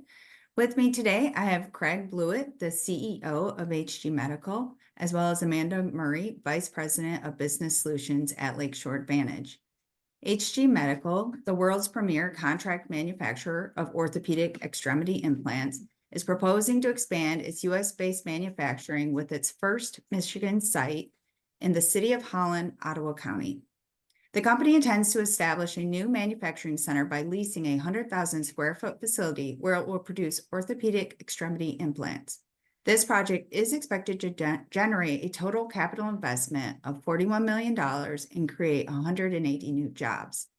Now I will turn it over to Craig Blewett with the company to talk more about the project. Thank you very much. Good afternoon, everybody, and thank you for hearing us out. I first of all just want to thank everybody that helped us get to this stage. It's been a over 2-year journey of us finding our way to West Michigan. HG Medical is a manufacturer of orthopedic implants. Our mission is greater than that. Our mission is to become the world's greatest manufacturer of orthopedic implants. Everything we do, every product we make impacts somebody's life positively. Everything we make ends up inside of someone. And we are fundamentally focused around building and strengthening our position in the US. At our current state, we're largely a European organization, although 87% of the product we produce comes into the US. We started this journey years ago in finding the location, and everything and all the due diligence we've done has told us that Holland, West Michigan has the workforce we need to build this business and to serve the customers with the level of attention they deserve. Excuse me, I've got a bit of a cold, sorry. Fundamentally, we're looking at investing significantly in this business, but I believe the only constraint to us growing this business and limiting this investment is how quick we can grow the business through the cadence of the workforce. So that investment and those number of jobs is not a market restriction. It's more or less for us being a human resource restriction. So we're significantly hoping, and all the data tells us that everything we've done and positioning ourselves in Holland, West Michigan, should allow us to even exceed those expectations and grow the business further. We believe in 5 years' time that business and that site will employ north of 180 people and have a revenue of close to $40 to $45 million and be part of the group, which will in turn generate up to $150 million. Extremely proud of what we do, extremely passionate about what we do and the impact of what we do on people's lives. So we're extremely excited to try and bring this project to the state of West Michigan. And of course, with the scale of it, any financial support is going to be significant in helping us make that decision. Thank you, Craig. I appreciate it. At this time, I will turn it over to Amanda Murray to speak from a local perspective. Thanks, Sarah. Good morning, everyone. Thank you for the opportunity to speak in support of this project this morning. As Sarah mentioned, I'm the Vice President of Business Solutions at Lakeshore Advantage.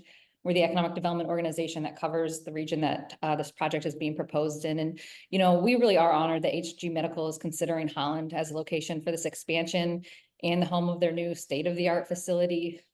We know, working with this company for some time, that competition for this project was very high, and winning this project would really be a testament to the community's strong manufacturing workforce, and really as Holland is a great place to do business and grow a business. In addition, they plan to create some really great, well-paying positions that will benefit both the residents in Holland and the region. So I just wanted to echo strong support from our office here at Lakeshore Advantage and the City of Holland. So thank you for your consideration for this project. Thank you, Amanda. Appreciate it.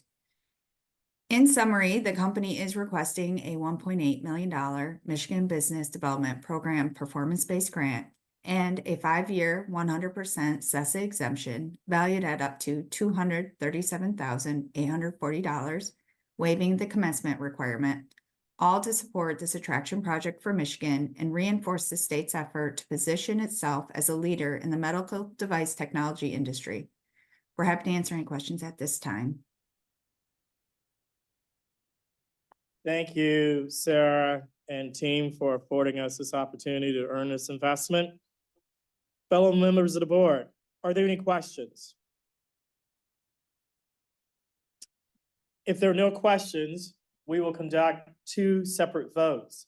For the first vote, we will vote to approve the Michigan Business Development Program grant request. A motion is needed to conduct a roll call vote. Do we have such a motion? Hutchison moves. Hutchison moves, second by Messer, to approve the request. Caitlin, please conduct a roll call vote. Dr. Fulter Kane, Yes. Mr. Eklund, Yes. Mr. Groen, Yes. Mr. Hutcherson, Yes. Mr. Cap, Yes. Mr. Lockwood, Yes. Mr. Messer, Yes. Mr. Myring, Yes. Mr. Richardson, Yes. Mr. Rothstein, Yes. Ms. Talliard, Yes. Ms. Warner. Yes. Thank you. Thank you, Caitlin. The motion passes and the recommendation is adopted. The second vote is to approve the 5-year 100% state essential services assessment exemption. A motion is needed to conduct a roll call vote. Do we have such a motion? Messer will move. Do we have a second? I'm sorry. I interrupted. Seconds. Motion by Messer, second by Affolter Kane to approve the request. Caitlin, please conduct a roll call vote. Dr. Affolter Kane, Yes. Mr. Eklund, Yes. Mr. Groen, Yes. Mr. Hutcherson, Yes. Mr. Cap, Yes. Mr. Lockwood, Yes. Mr. Messer, Yes. Mr. Myring, Yes. Mr. Richardson, Yes. Mr. Rothstein, Yes. Ms. Talliard, Yes. Ms. Warner. Yes. Thank you. Thank you, Caitlin. The motion passes and recommendation is adopted. Congratulations, and we are grateful for HG Medical USA's vote of confidence in Team Michigan. Thank you, everyone. Continuing on, we have the W.K. Kellogg Company. This will also require 2 votes. We will welcome my colleagues Eric Wilford, Strategic Project Advisor, and Chris Buck, Strategic Accounts Executive, to present 2 separate resolutions to approve a Michigan Business Development Program grant request and a Michigan Strategic Fund designated Renaissance Zone request for W.K. Kellogg Company and the City of Battle Creek. Eric and Chris, please take it away. Thank you, Mr. Chairman. As noted, I'm Eric Wilford with the BD Projects team here at the MEDC. I'm joined today by my colleague, Chris Buck, as well as Stacy Flatow, Chief Corporate Affairs Officer with W.K. Kellogg, and Joe Seborowski, President and CEO of our local partner, Battle Creek Unlimited. We're bringing forth a request today by W.K. Kellogg and the City of Battle Creek for a BDP grant in the amount of $5 million. And a 15-year MSF designated Renaissance Zone with an estimated yearly value of $1.27 million. This is in support of a project that will secure continued operations of a Michigan institution and encourage additional growth in the future. The project will result in the retention of 170 jobs, the creation of 43 new jobs, and investment of between $44 and $143 million in the City of Battle Creek. First, I'd like to invite Stacy to provide some additional information about the company and the project. Stacy. Thank you. Yeah, I really appreciate the opportunity to address the board today for a number of reasons, but chief among them really to express our sincere gratitude for your support of our efforts to do something that we believe really is very special. As Eric said, my name is Stacy Flathaw, and I am the Chief Corporate Affairs Officer for the newly formed WK Kellogg Co. I'm also a lifelong resident of Battle Creek, the city where Mr. Kellogg invented cereal, and the city where the company will continue to be headquartered. As you've heard, Kellogg Company spun into two independent companies back in October, and WK Kellogg Co. is Mr. Kellogg's original business, the North American cereal business. In fact, we like to call ourselves a 117-year-old startup. Like many startups, we're here today because we're trying to do something a little unusual, a little cutting edge, a little something unexpected, we think. With the support of our board of directors, our employees and their union, and importantly, with your critical financial support, we'll be able to reverse a previous decision to move production out of our Battle Creek plant to another one of our facilities in Ontario, and then maintain the 170 high-paying jobs that were slated for elimination by the end of this year. You might wonder why we would do that and why we would forgo. If you read your briefing materials, you'll see that we would be forgoing $20 million in annual savings. And why we might do that to keep production in Battle Creek, especially when we've already invested to expand our plant in Ontario. So let me tell you a few reasons for that. First, the original decision to move the production was made back in 2021, which was long before there was any conversation about spinning off the cereal business. Second, because our employees in Battle Creek asked us to reconsider, as a brand new leadership team, we've been visiting with all of our plants, including our Battle Creek facility.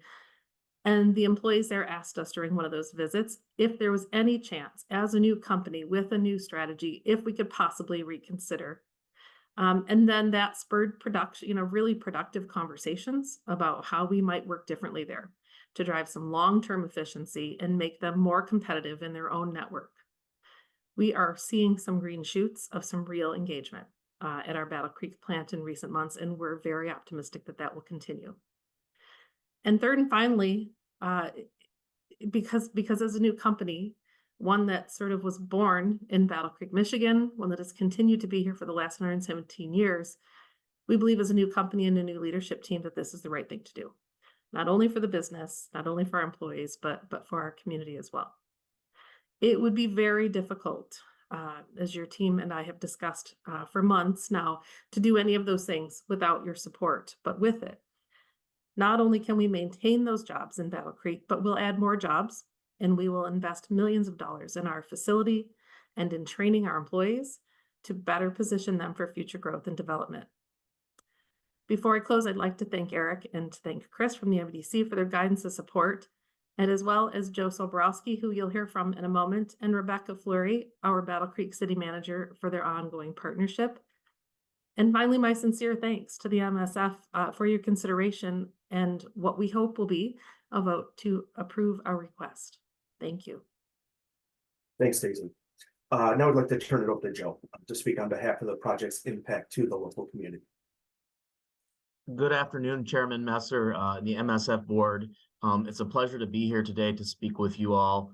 I just want to kind of underscore a few items.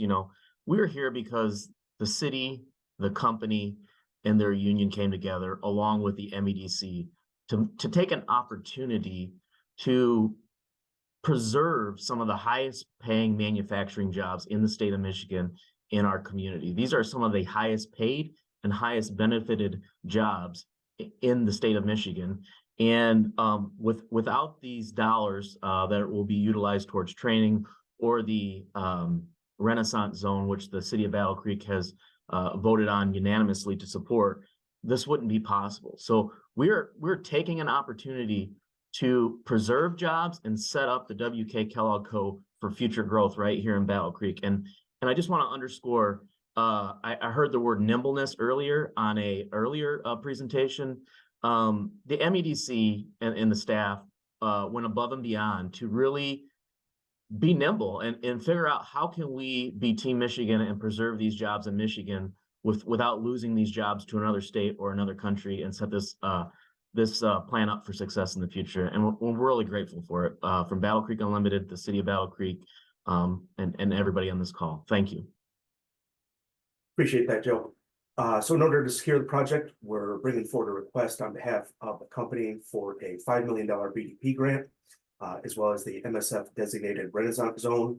This project aligns with the MEDC strategic focus area of attract, retain, and support business in a regional impact industry, as well as in a geographically disadvantaged area. And at that time, we're happy to answer any questions. Thanks, Eric. Thanks, WK Kellogg Company and our partner at Battle Creek Unlimited for allowing us the opportunity to earn this investment. Fellow board members, are there any questions for the presenters? Hi, Stacy, Dan Waring. Just wanted to talk about the CapEx of 44 to 143 million. Can you tell us a little bit how that number will be honed in and determined on, what end of the range that would end up on? Sure, I can. Yeah, it's a big range. I can tell you that the range is the way it is because in addition to what we are trying to achieve here in maintaining the 3 lines that are currently operational at that Battle Creek plant, last spring, the Department of Energy had a request for proposals for additional funds to fund strategic manufacturing processes that would be sustainable, largely in limiting GHG emissions. And so we have applied for that. We have not heard back from the DOE yet. So that's hence the range to 143. If we were able to get those funds, if those were approved as well, then the number of investment for Battle Creek could be bigger, and that's the reason for the range. Thank you. Mm-hmm. Thank you, Board Member Maring. Any other questions? Any other questions? If there are no further questions, we'll conduct 2 separate votes. For the first vote, we will vote to approve the Michigan Business Development Program grant request. A motion is needed to conduct a roll call vote. Do we have such a motion? I'm sorry? Eklund moves. Eklund moves, second by Messer to approve the request. Caitlin, please conduct a roll call vote. Dr. Fulter Kane, Yes. Mr. Eklund, Yes. Mr. Groen, Yes. Mr. Hutcherson, Yes. Mr. Cap, Yeah. Mr. Lockwood, Yes. Mr. Messer, Yes. Mr. Meyering, Yes. Mr. Richardson, Yes. Mr. Rothstein, Yes. Ms. Tellier, Yes. Ms. Warner. Yes. Thank you. Thank you, Caitlin. The motion passes and the recommendation is adopted. The second vote is to approve the Michigan Strategic Fund designated Renaissance Zone request.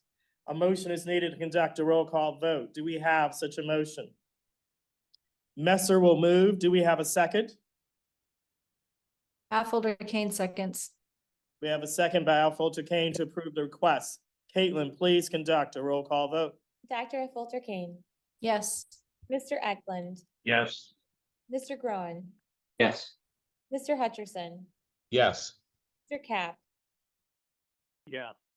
Mr. Lockwood, Yes. Mr. Messer, Yes. Mr. Meyering, Yes. Mr. Richardson, Yes. Mr. Rothstein, Yes. Ms. Tellier, Yes. Ms. Warner. Yes. Thank you. Thank you, Caitlin. The motion passes and recommendation is adopted. Congratulations, and we look forward to hearing further updates about this development. We will now move to another opportunity, Make It in Michigan projects, ATC Drivetrain, Inc. We will now welcome Sean Kammer, Business Development Project Manager, to present a resolution to approve a performance-based Michigan Business Development Program grant request for ATC Drivetrain, Inc. Sean, please take it away. Thank you, Quentin. Good morning, everyone. My name is Sean Kammer, and I'm a Business Development Project Manager with the MEDC for Regions 9 and 10. Today, I am pleased to bring forward an opportunity that will substantially contribute to Michigan's leadership in the emerging EV industry create 163 new jobs, and invest $7.9 million in the city of Holland, Allegan County. I'm joined this morning by George Kostopoulos, Vice President of Sales and Marketing from ATC Drivetrain, and Jane Orlin, the company's consultant from Cushman Wakefield. I'm also joined by Amanda Murray, Vice President of Business Solutions from Lakeshore Advantage. ATC Drivetrain is the largest independent original equipment supplier for remanufactured transmissions in the world.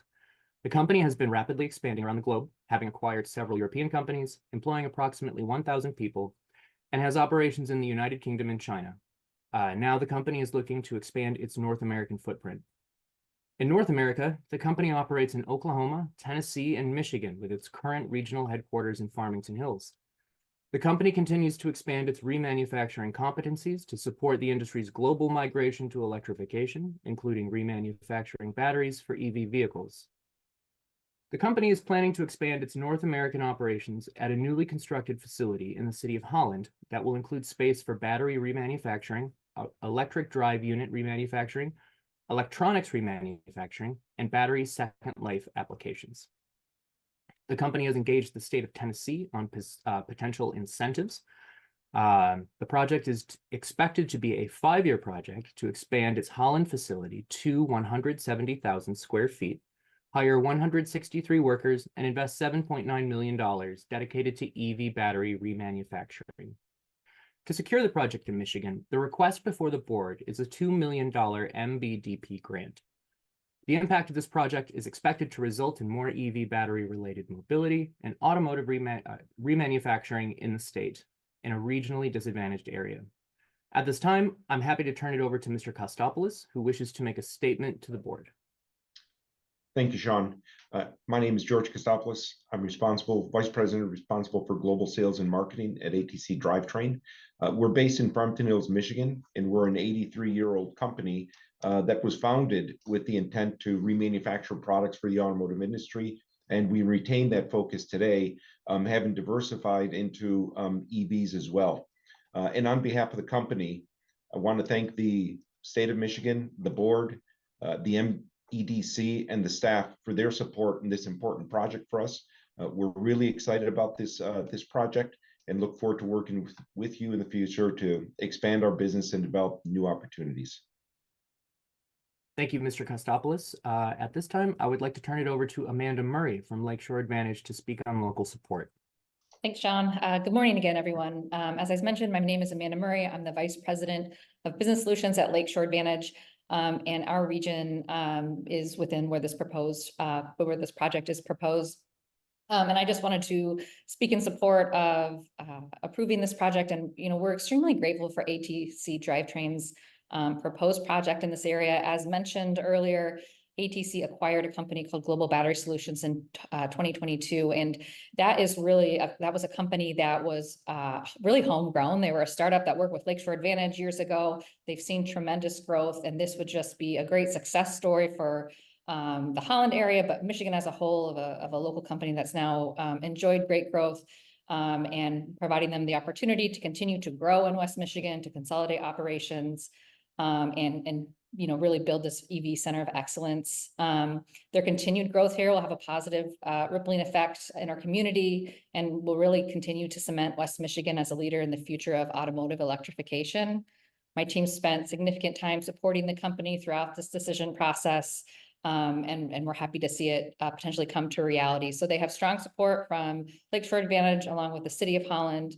So thank you for your consideration of this project.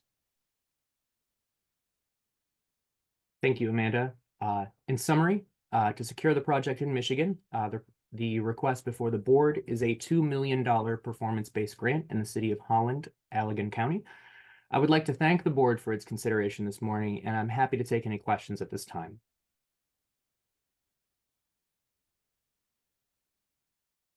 Thank you so much, Sean. Thank you so much, team. Board members, are there any questions? We appreciate the opportunity to earn this investment. Are there any questions? Hearing no questions, a motion is needed to conduct a roll call vote. Do we have such a motion? Messer will move. Is there a second? Hutcherson seconds. We have a second by Hutchison to approve the request. Caitlin, please conduct a roll call vote. Dr. Fulter Kane, Yes. Mr. Eklund, Yes. Mr. Groen, Yes. Mr. Hutcherson, Yes. Mr. Cap, Yeah. Mr. Lockwood, Yes. Mr. Messer, Yes. Mr. Myring, Yes. Mr. Richardson, Yes. Mr. Rothstein, Yes. Ms. Tellier, Yes. Ms. Warner. Yes. Thank you. Thank you, Caitlin.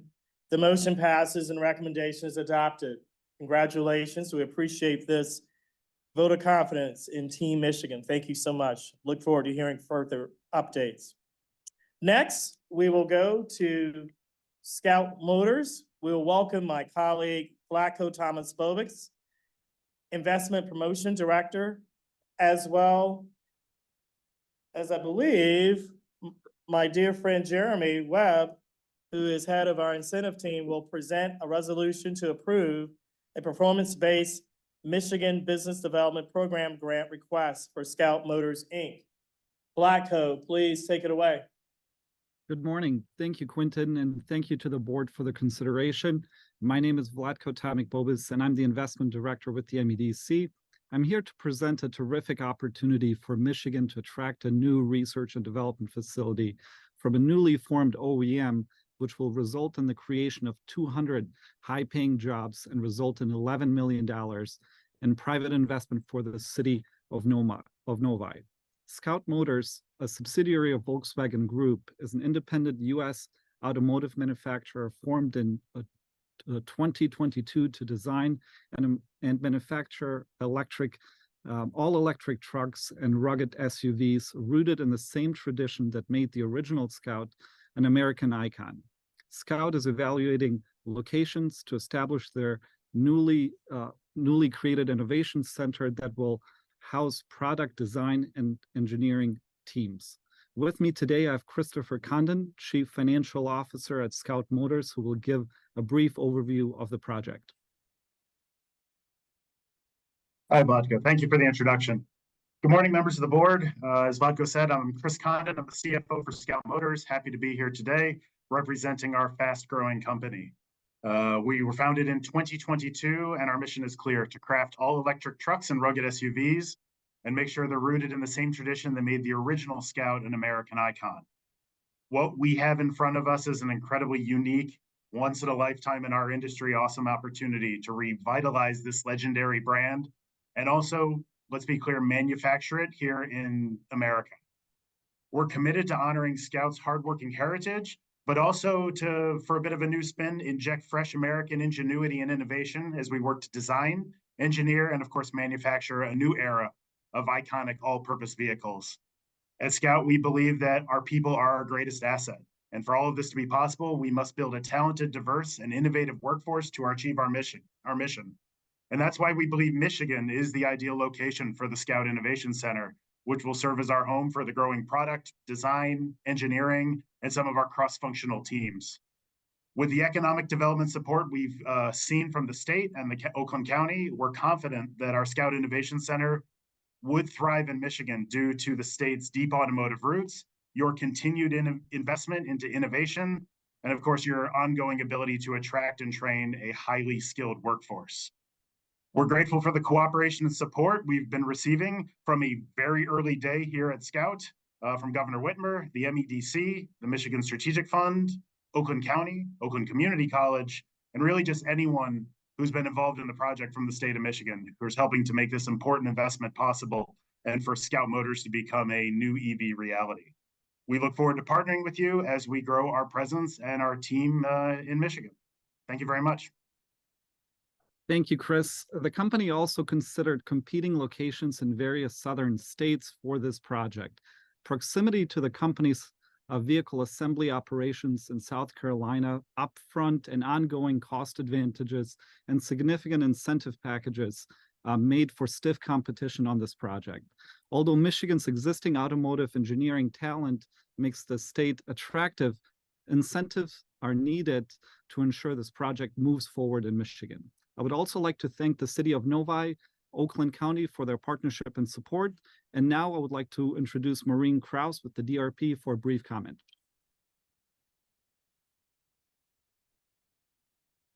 Thank you, Vlatko. It's a pleasure to be here today. I'm Maureen Donahue Kraus, President and CEO of the Detroit Regional Partnership, which represents the city of Detroit and the 11 county region around it, including Oakland County and the city of Novi. You know, we talk a lot about talent, and with more than 85,000 engineers in the Detroit region, many of whom work in the world's most innovative automotive clusters, we can't find, companies cannot find that level of talent expertise really anywhere else. But as Vlatko pointed out, we are still in a very competitive landscape, more so that people want to take what we have. So we do need to work very hard as we are talking to companies that are developing the next generation EV technologies to tell our story and make the case, the business case on why the Detroit region is their location. I want to thank the MEDC and very specifically Vlatko for his work on this project, Oakland County, one of our key partners, as well as the city of Novi to making this happen. The Novi location puts them in the heart of this region of innovation and talent, which we call the global epicenter of mobility. We request that the Michigan Strategic Fund consider this support and really investment in to help make this project from Scout Motors a reality, to add to our list of world-class companies that are doing this important work here. Thank you very much. Perfect. Thanks, Maureen. Appreciate your time. So good morning, everybody. To ensure that this project moves forward in Michigan, the company is requesting approval of a $10 million MBDP performance-based grant, and that is intended to help address the cost disadvantage of locating the project in Michigan. This rare opportunity to attract an OEM research and development operation will result in the creation of 200 very high-paying engineering jobs and result in 11 million in private investment. This project not only represents a fantastic opportunity to create near-term jobs, but also establishes a foundation that puts Michigan in a favorable position to win future growth in an industry that's evolving faster than ever. As always, board members greatly appreciate your time this morning, and we are collectively happy to answer any questions you may have.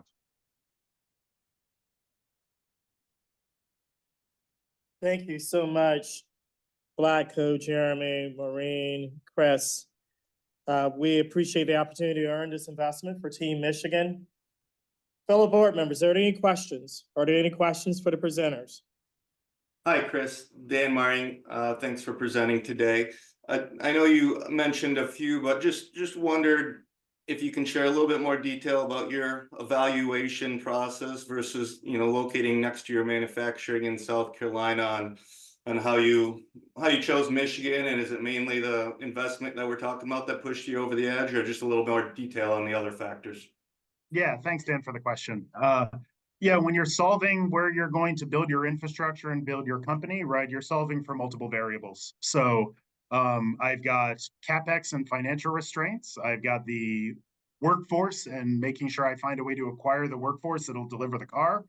And yeah, let's say a little bit of the logistics component of as well.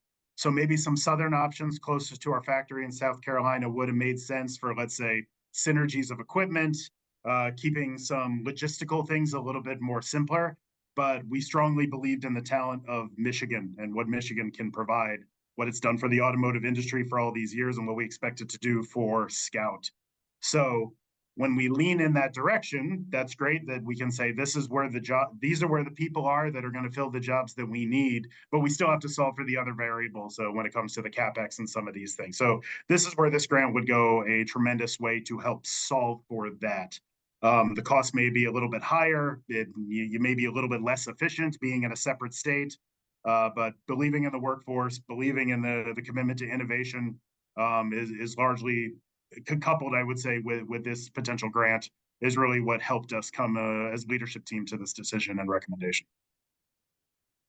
Could you talk a little bit about the timing to ramp up to the 200 jobs? When would you start, and kind of how would that, be phased in?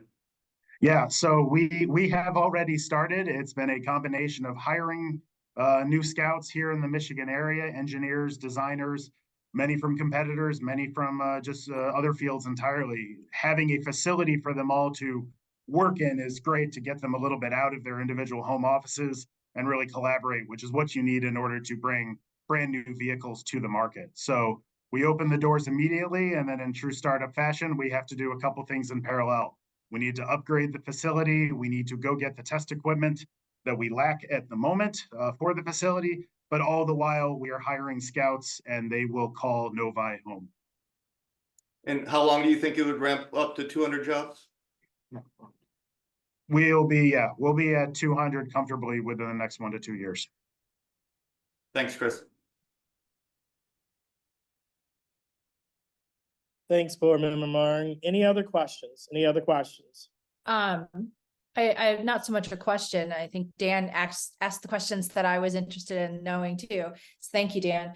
I just wanted to make a comment that it's exciting to be able to evaluate this kind of project on the innovation side of our key industry and mobility. So very exciting. Thanks. And look forward to having you in Michigan. And with that, Appreciate I'd like the enthusiasm. to Thank you. move to approve. I'll second the motion. This is Hutcherson. We have a motion by Alfonso Kane, a second by Hutcherson to approve the requests. Caitlin, please conduct a roll call vote. Dr. Fulter Kane, Yes. Mr. Eklund, Yes. Mr. Groen, Yes. Mr. Hutcherson, Yes. Mr. Cap, Yeah. Mr. Lockwood, Yes. Mr. Messer, Yes. Mr. Myring, Yes. Mr. Richardson, Yes. Mr. Rothstein, Yes. Ms. Tellier, Yes. Ms. Warner. Yes. Thank you. Thank you, Caitlin. The motion passes and the recommendation is adopted. Congratulations, and we are grateful to have earned this vote of confidence for Team Michigan and look forward to seeing more scouts on the road. Made Thank by you so much, people Glenn. of Michigan. Thank you. We are at the penultimate item on the agenda. I will prompt Dr. Alfonso Kane to recuse herself for the next item, and then she can come back when it concludes. Speaking of talent, we are talking about supporting and growing our talent. We have the Michigander Scholars Program. We have 3 votes. We will welcome Carrie Fulter Kane, Carrie Ebersol Singh, Chief Talent Solution and Engagement Officer, to present 3 separate resolutions. Again, there'll be 3 votes to amend the EV Scholars Pilot Program to the Michigander Scholars Program, award new grants to Wayne State University and Kettering University, and extend and amend the existing grants with the University of Michigan, Michigan State University, and Michigan Technological University. Carrie, please take it away. Yes, thank you. Happy holidays, everyone. It's good to be with you today to discuss an update. Excuse me, I got a frog. Got to clear that frog out of the throat. Amazing team members here. Thank you, Caitlin. So here to talk about some of the updates, which many of which are cleanup language for the Michigander Scholarship Program. As you may remember, for the board members that voted on this earlier in 2023, this is really our first pilot program to approach a retention strategy in the state of Michigan to help retain our highly qualified graduates coming out of our remarkable higher ed institutions. Today, the changes really amount to, as I mentioned, cleanup language, changing EV Scholars Program to the Michigander Scholars, but this will help open eligibility to more students. That would include more job roles outside of those that we discussed last year, as well as adding additional strategic employers that we can work with. I know in prior agenda items, it talked about the nimbleness of MEDC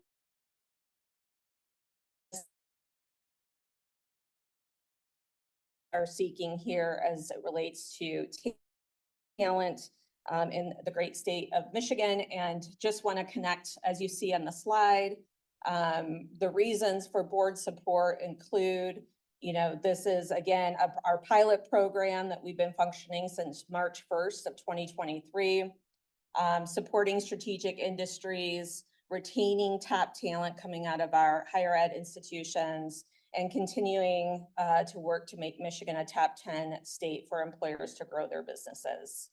And with that, I'm happy to take any questions. Thank you, Carrie. Fellow board members, are there any questions for Carrie about the Michigander Scholars Program and the amendments thereto? If there are no questions, we'll conduct 3 separate votes. For the first vote, we will vote to approve the request to rename the program from the EV Scholars Pilot Program to the Michigander Scholars Program and amend the existing guidelines. A motion is needed to conduct a roll call vote.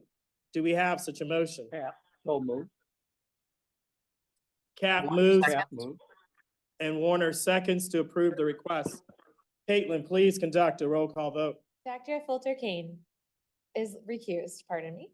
Mr. Eklund, Yes. Mr. Groen, Yes. Mr. Hutcherson, Yes. Mr. Cack, Yeah. Mr. Lockwood, Yes. Mr. Musser, Yes. Mr. Myring, Yes. Mr. Richardson, Yes. Mr. Rothstein, Yes. Ms. Tellier, Yes. Ms. Warner. Yes.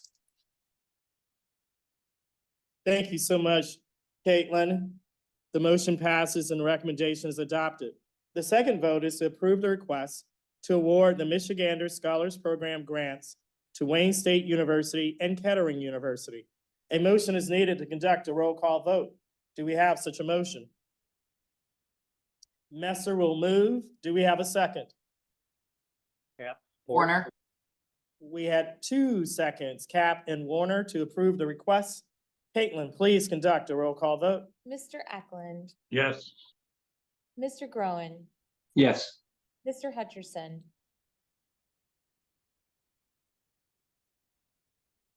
Mr. Hutcherson, are you still on the line?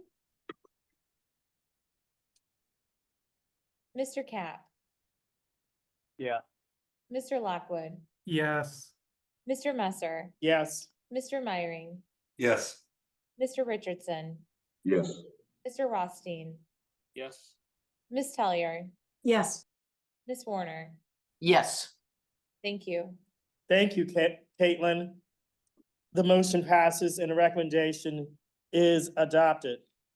And our third and final vote is to extend and amend the existing grants with the University of Michigan, Michigan State University, and Michigan Technological University. A motion is needed to conduct a roll call vote. Do we have such a motion? Warner motions. Warner motions, second by Messer to approve the request. Caitlin, please conduct a roll call vote. Dr. Fulter Kane is recused from this as well. Mr. Eklund, Yes. Mr. Groen, Yes. Mr. Hutcherson, trying one more time. Mr. Cap. Yeah. Mr. Lockwood, Yes. Mr. Messer, Yes. Mr. Myring, Yes. Mr. Richardson, Yes. Mr. Rothstein,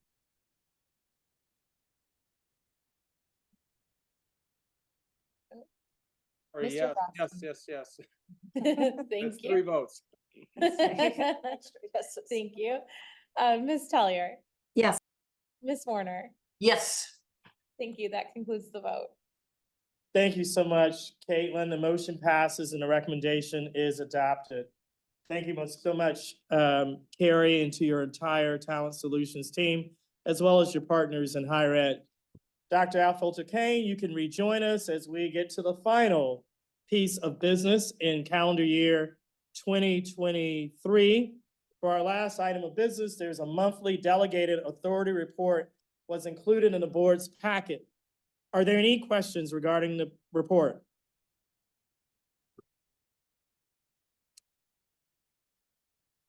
If there are no questions, we've reached the end of our agenda. Do board members have other items of business to discuss?